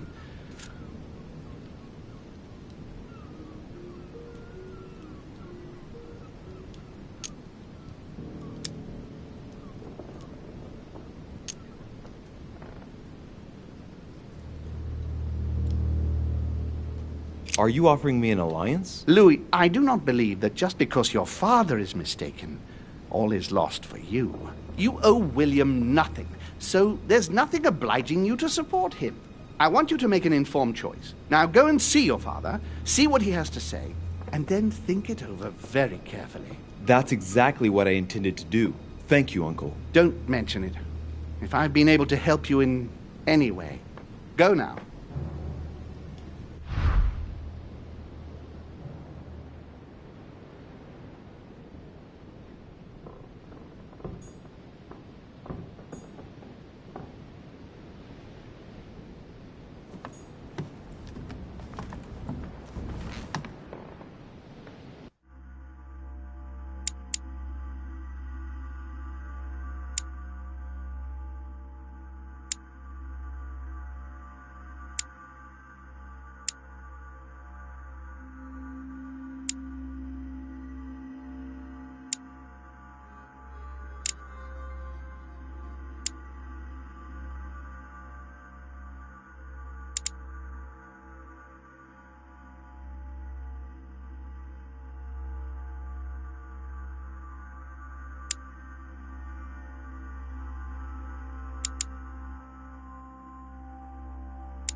Louis, busy as always, I see. How lucky you are. I must admit I'm trying to kill the boredom myself.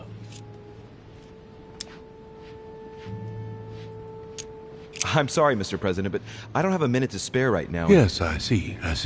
No time for chit-chat with an elder, of course. Well, run along, my young friend.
Louis, I was sure you would stay.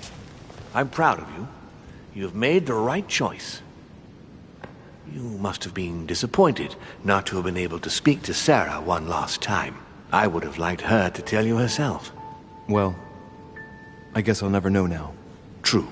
Even so, there is one more thing I haven't told you about her. Sarah was my daughter. What?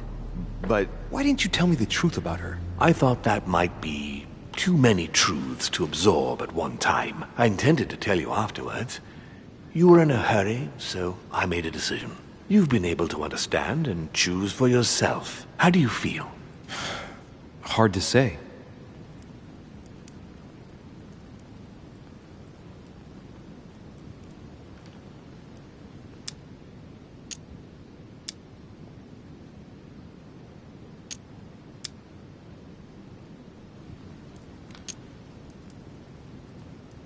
Quite curious to find out more. My whole way of thinking has been blown apart in just a couple hours. What could be more normal? It may have been a bit brutal, but you've just grown up in a very short space of time. From now on, you can influence your own future. I will guide you. We've all the time we need. You're not the first to make me that offer. What do you mean by that? Your brother, Sir Gregory. Gregory. Why am I not even surprised? What did he say?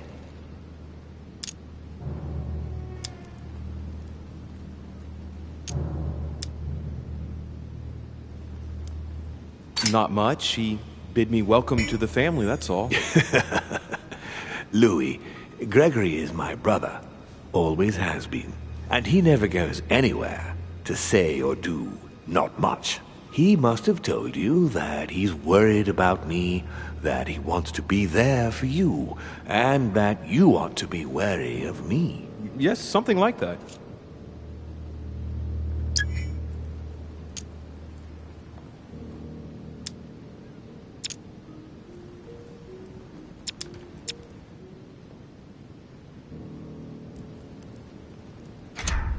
He's not thinking about anything. Louis, what have I taught you? Never try to read the thoughts of a demon more experienced than yourself. You cannot read my thoughts. Why won't you learn your lesson?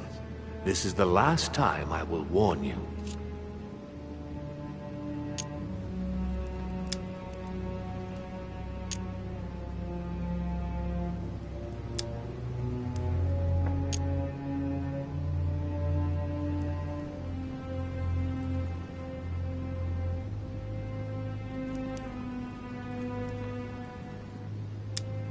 According to him, the family is a prickly subject for you.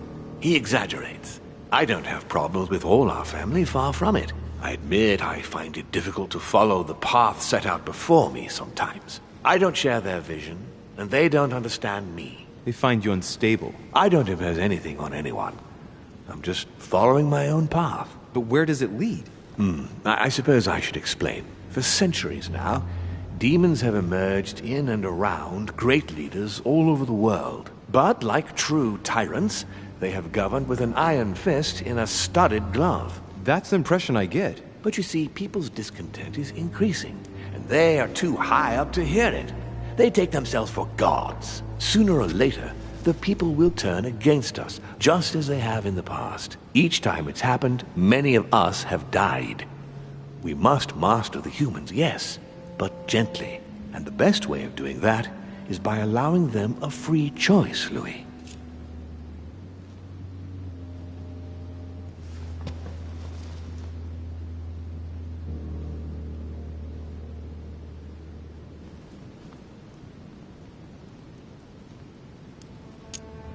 You really are trying to liberate men. Of course not entirely, no. It is easier to keep control over people who slumber than people who are oppressed. A man with nothing to lose is a dangerous man.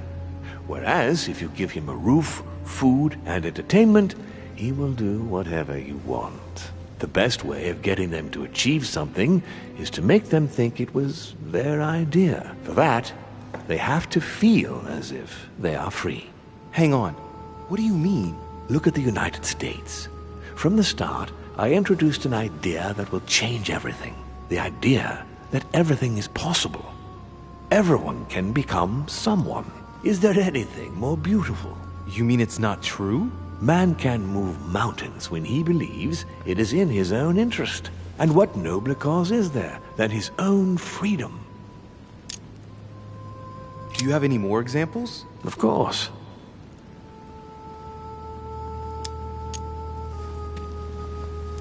And what would you propose for women? They must be given the right to work and to vote. Look, at the moment they don't work. They take care of raising children. What a mistake. We have to get them out of the house. Make them work. In this way, not only will they become consumers, but they will also delegate the job of education to the system. We could guide humanity from a young age, Louis, don't you see? Today we are wasting too much time.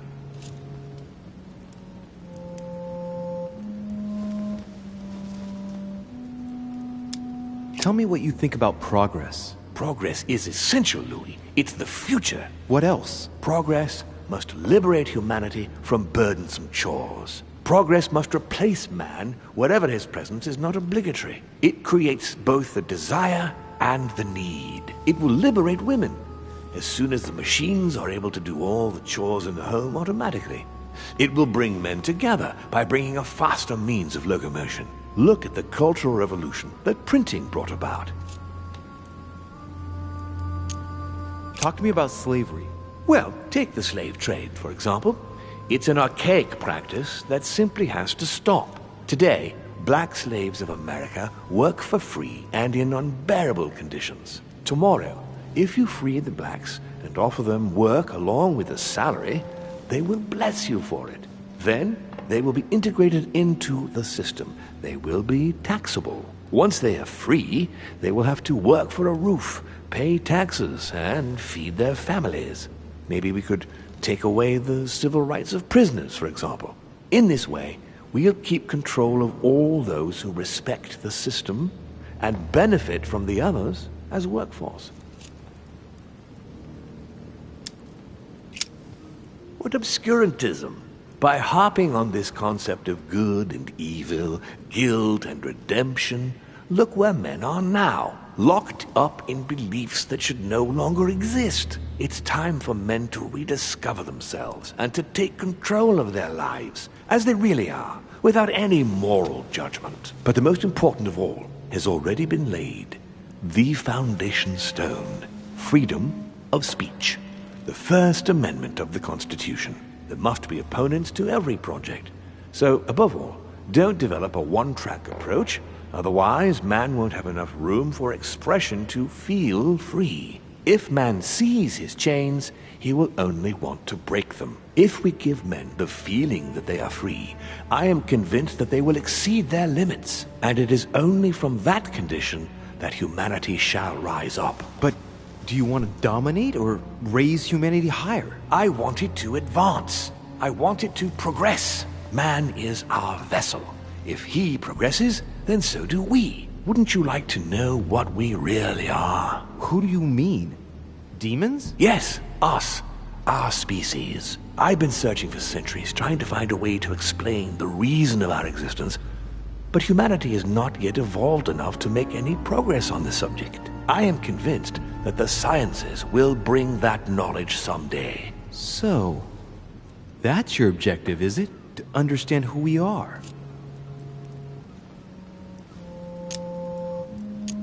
I see your point. Our family clings to its privileges and to the past, and that's how they are putting us in danger. The time has come for change. Now that you know your true nature, there are still a few things I need to teach you. What do you mean exactly? A new skill, and not the least, Louis. It's about taking control of a person. How do you do it? It's an animal resonance. How it works is still a bit unclear even to us. Like a wave or a sound? That seems the most likely, yes. In my opinion, demons are capable of tuning their psychic frequency to that of others. That is why, for example, I tend to surround myself with deaf and dumb servants. The servants dressed in black. I infiltrated them. I opened a channel between them and me, and then I deprived them of speech and hearing. This way, no other demon can turn them against me.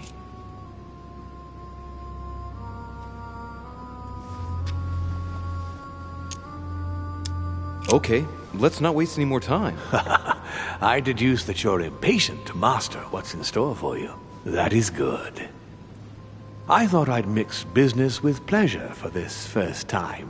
What do you mean by that? The conference will come to a close shortly, as you know.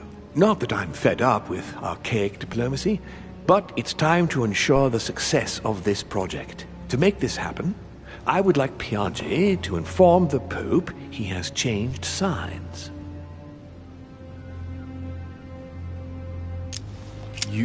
You're going to use your powers to alter the votes? The real game is about to begin, Louis. Up till now, the guests have been sizing each other up. From now on, it's time for Gregory and myself to play, as well as you yourself. Now, here is my plan. I would like you to join His Eminence in his room. Just play along. We'll see when the time comes. Very well. And then? You're going to have to trust me. What we're going to do is painless for the human you are going to invade. Invade? Yes.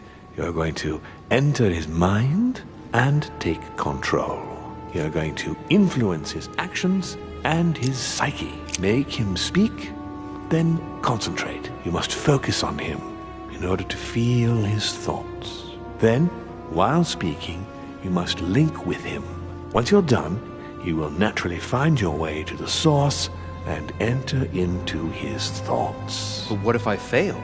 Trust in your instincts. You just have to let yourself go. You have the skill.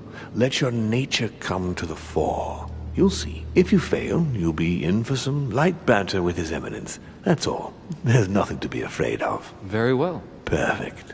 Go now. The Cardinal is in his room. You will have to write a letter to the Pope as if Piaggi had written it himself. In this letter, tell the Pope that whatever happens during the conference, he must follow my propositions. But be careful. In order to protect himself from counterfeiters, the Pope had Piaggi's hand tattooed with a symbol to be sure of his identity. You'll see when you're inside him. You'll understand. Once it's written up, just bring it back to me, and I'll send it off immediately. All right. I'll take care of it.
Monseigneur, His Eminence Cardinal Piaggi.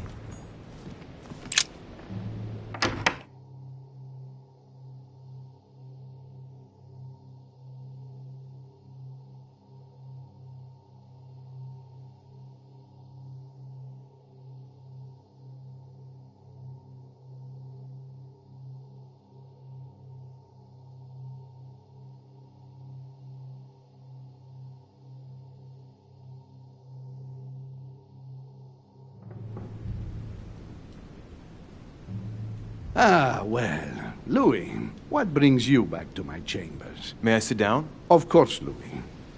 Don't you feel good? Yes, but if I'm gonna pass inside you, I'd better sit myself down first. It's nothing, don't worry about it. Well, what can I do for you? Right. Now I need to concentrate. I wanted to speak to you, Your Eminence.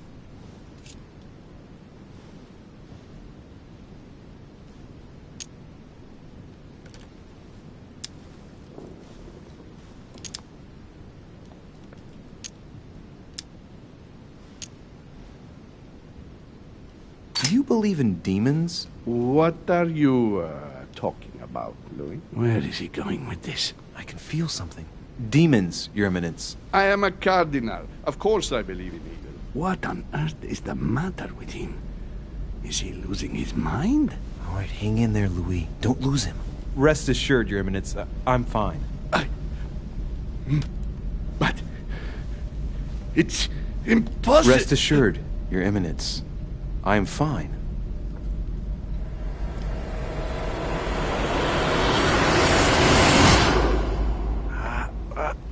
I've done it.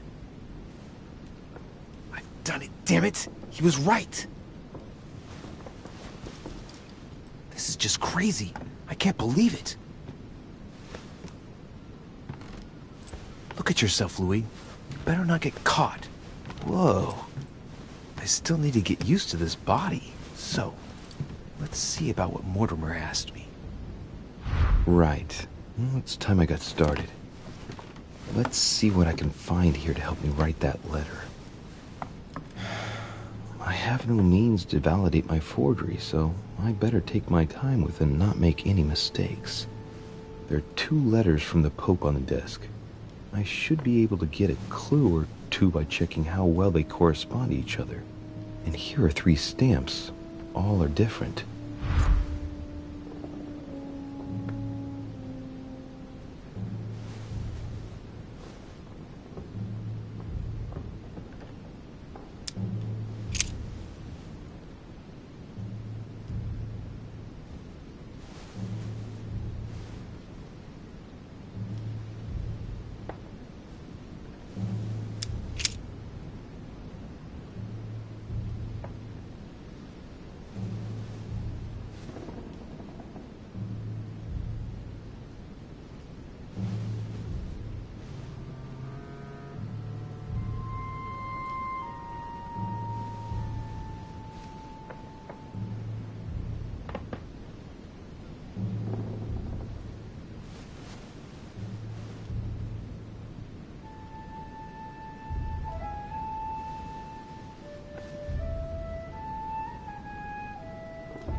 Right.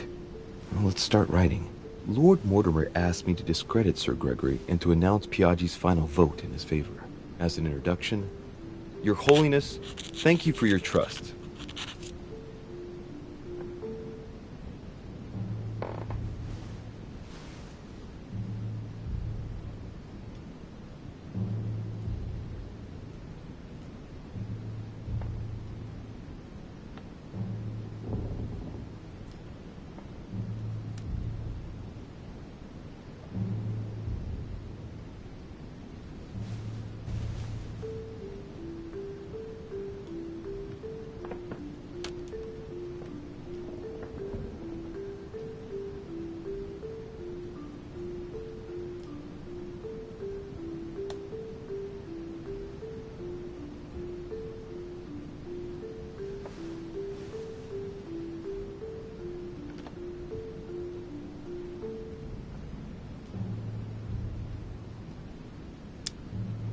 It turns out, now that I'm here, that I find Lord Mortimer's projects grant us many more advantages in comparison to what Sir Gregory had suggested. We are talking about the future of the Holy See. There. That should be enough to justify the change of vote.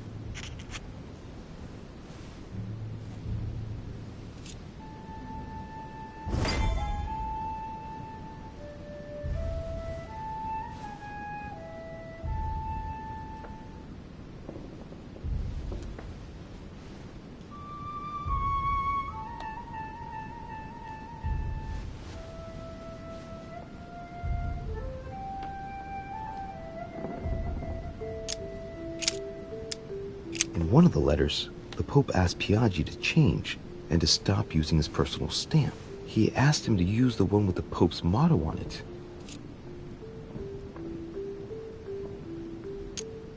Must be in Latin. And I remember that. Flore in Domo Domini.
There's a kind of code composed of 6 letters that they always write under the dates of their correspondence. According to Mortimer, it's got something to do with Piaggi's tattoo. I guess I'll have to write one for today's date. Now, ideally, it'd be better to do without it, but I'm going to need to be extremely clever here. Today, the date is 24/01/1793.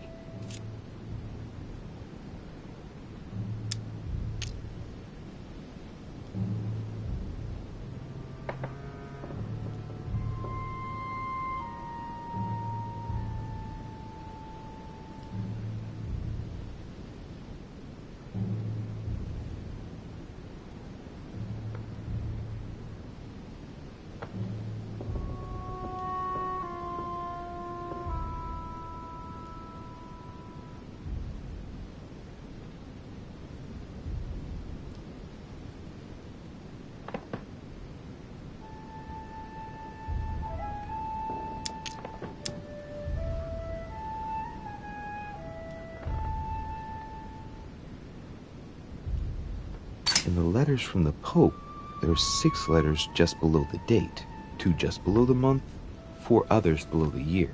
Piaggi's tattoo. It must be used to establish a connection between the letter of the concentric circle and the number shown in the middle.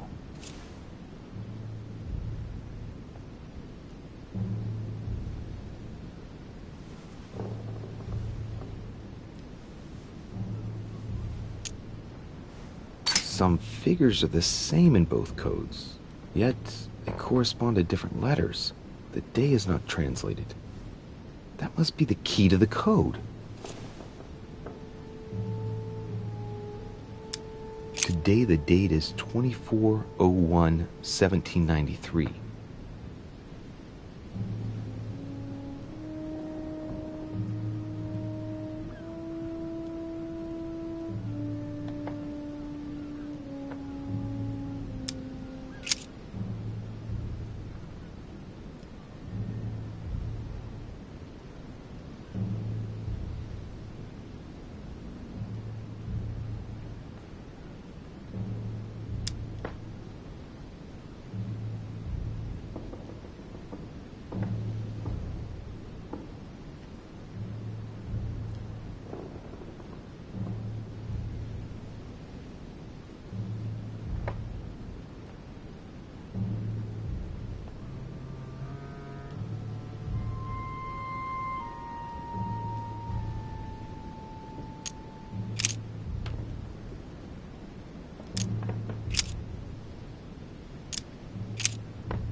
Today the date is 24/01/1793.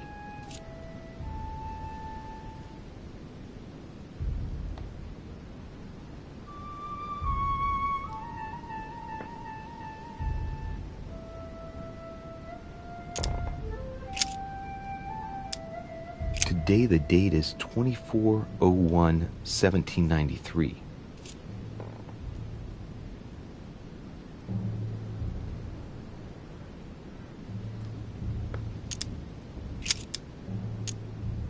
Today the date is 24/01/1793.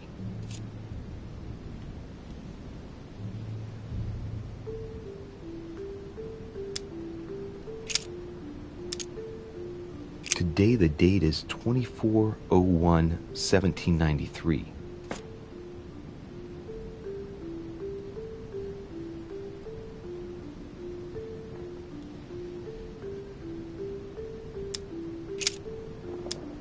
Today the date is 24/01/1793.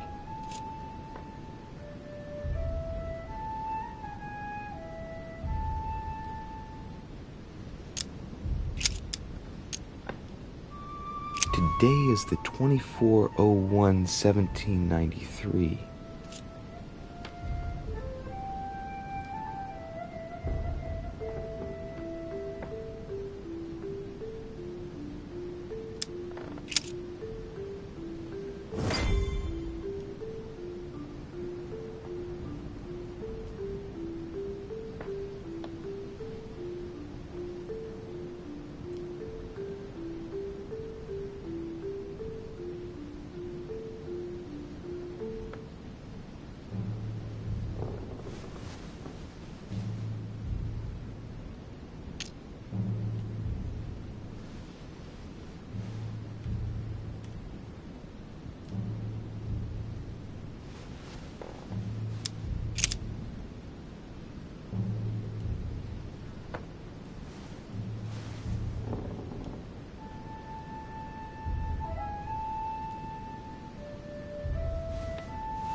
On it is written, Flore in Domo Domini.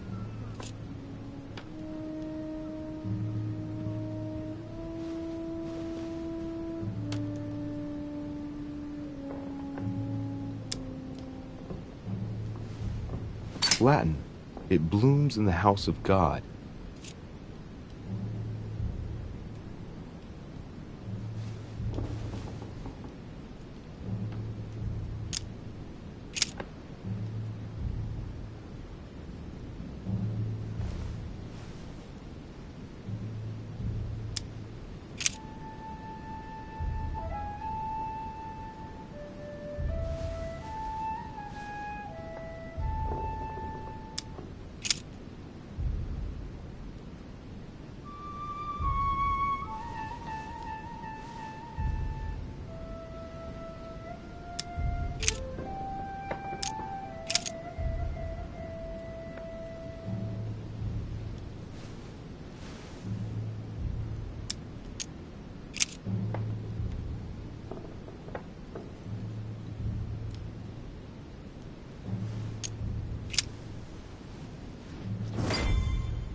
Your Eminence, all ready to send...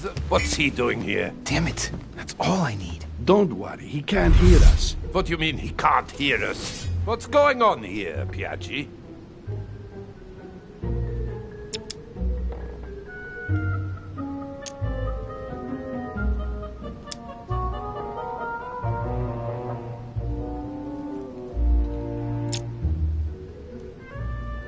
Just calm down, calm down. Louis came to see me because he claimed he was hearing voices. We've just finished an exorcism session. An exorcism? Are you having me on? I can't see any exorcism instruments. That's because I've just put them away. I don't know what you're up to, Piaggi. But I do know you're trying to pull one over on me. I was about to fetch someone to take care of him. Would you care to go? There he is. And there he stays. The perfect opportunity. What do you mean? It's been a while now that I've been hoping for a chance to get rid of him. No, listen, my son. This is all getting out of hand. Hogwash! I don't trust him in the slightest. Why not? Can you keep a secret?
No, I don't think I'd like to know about anything that would justify such an act. I don't know what's wrong with you, but you really must pull yourself together. The conference will soon be on us, and I don't need you falling to pieces now. Don't worry, I shall be there. We've wasted enough time. What if he wakes up?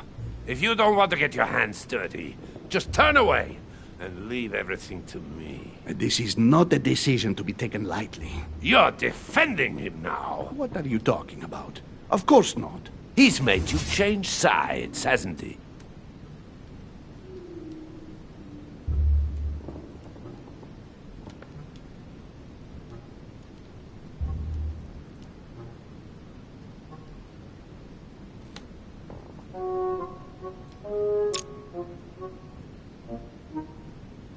You find Louis unconscious and conclude that I'm his accomplice? It's not so much finding him here as you being against me getting rid of him.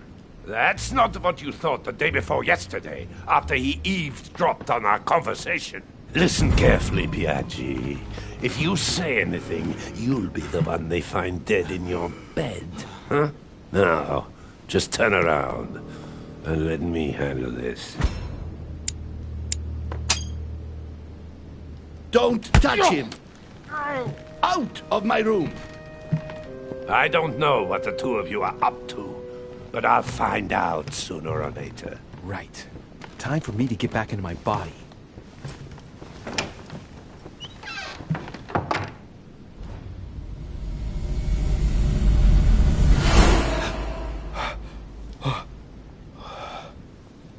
Right. Don't just stand there, Louis. Mortimer's waiting for you in the red salon.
Am I disturbing you?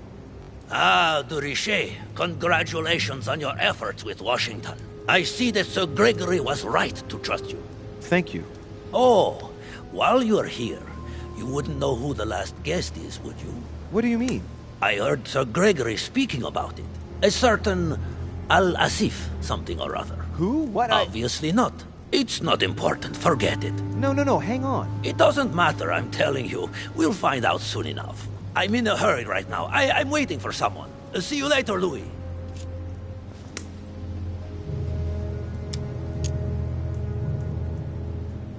Is Al-Azif to participate in the conference? That's what I was asking you. As von Wollner mentioned the arrival of this person just before the second conference.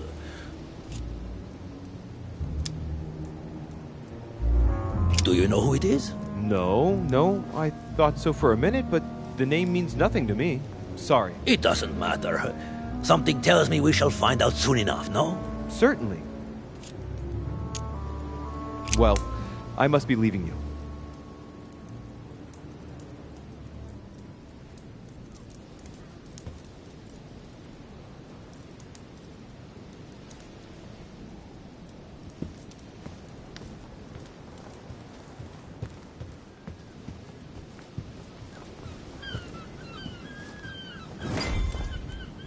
So, Louis, what was your first time like? Bewildering, isn't it? Here's your letter. I have to admit, the experience was utterly amazing. Come, tell me more.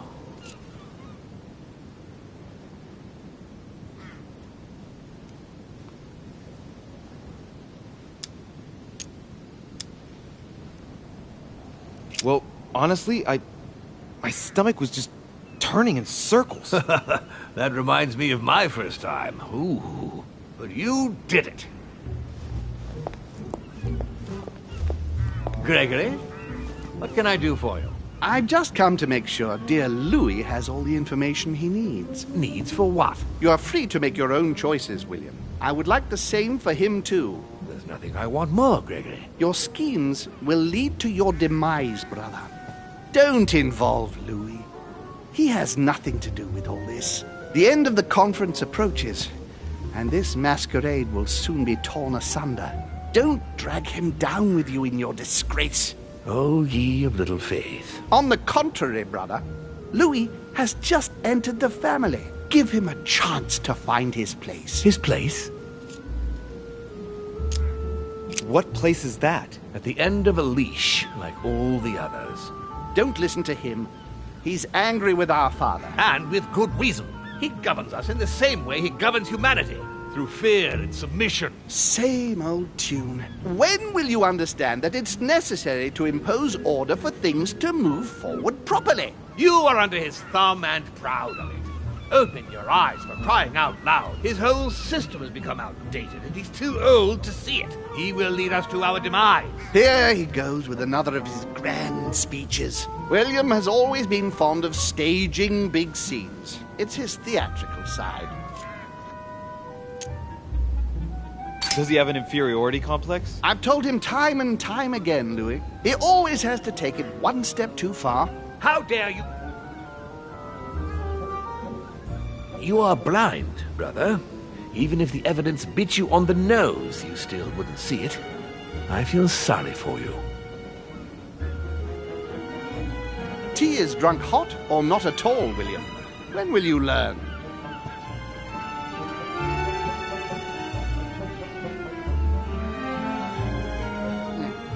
It's too bitter. You shouldn't let it brew so long. I knew you'd be coming along. You are so predictable. Methodical, I would say. Things must be accomplished in the right order if we want the world to keep turning as it does.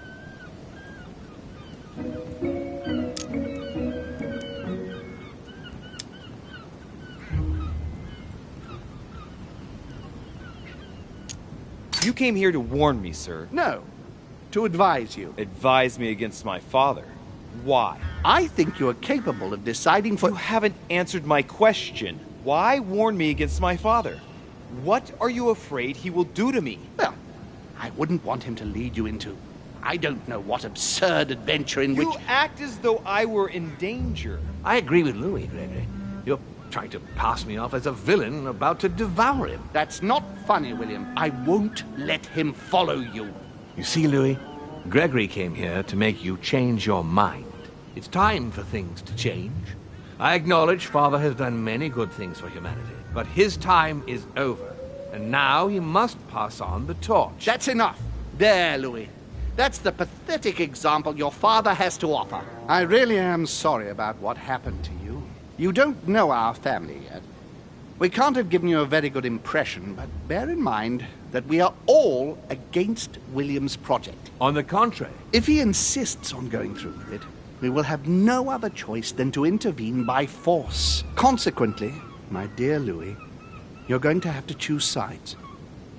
I would much rather have met you in different circumstances. There you are, Louis. See what happens when you don't follow their orders to the letter. Louis, I'm afraid the time to decide is now. If you follow William, he will drag you down with him. If, on the other hand, you support me, I can assure you that nothing will happen to you. You won't be blamed for your father's errors. Ah, the masks are off. I offer you liberty. He obliges you to choose, and shamelessly asks you to betray your own father. That is their true face. Right. Before I answer, well, I better think it over very carefully. Do I intend to embrace my demon nature and take my place on the chessboard? Do I stay out of it and do my utmost to stop them? Or do I renounce my nature and do all I can to stay human?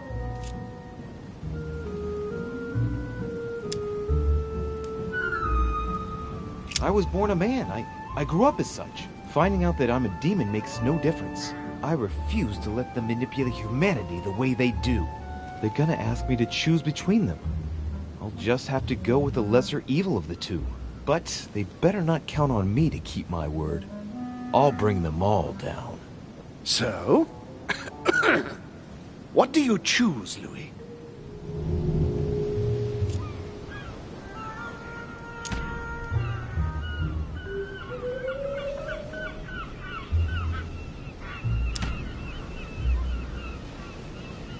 Father, I'm sorry, but if I'm going to follow my instincts, I can't in good conscience follow you. But I hope you won't take it personally, but I prefer to support Sir Gregory. very well. You have made your choice.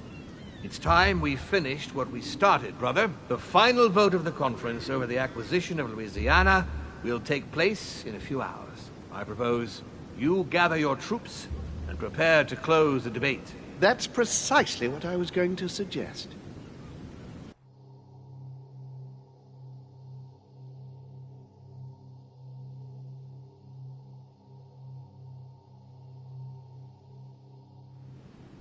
Well, my friends, here we all are. Isn't the Duchess meant to be with us? No, she's resting in her room. Don't worry. The conference can resume.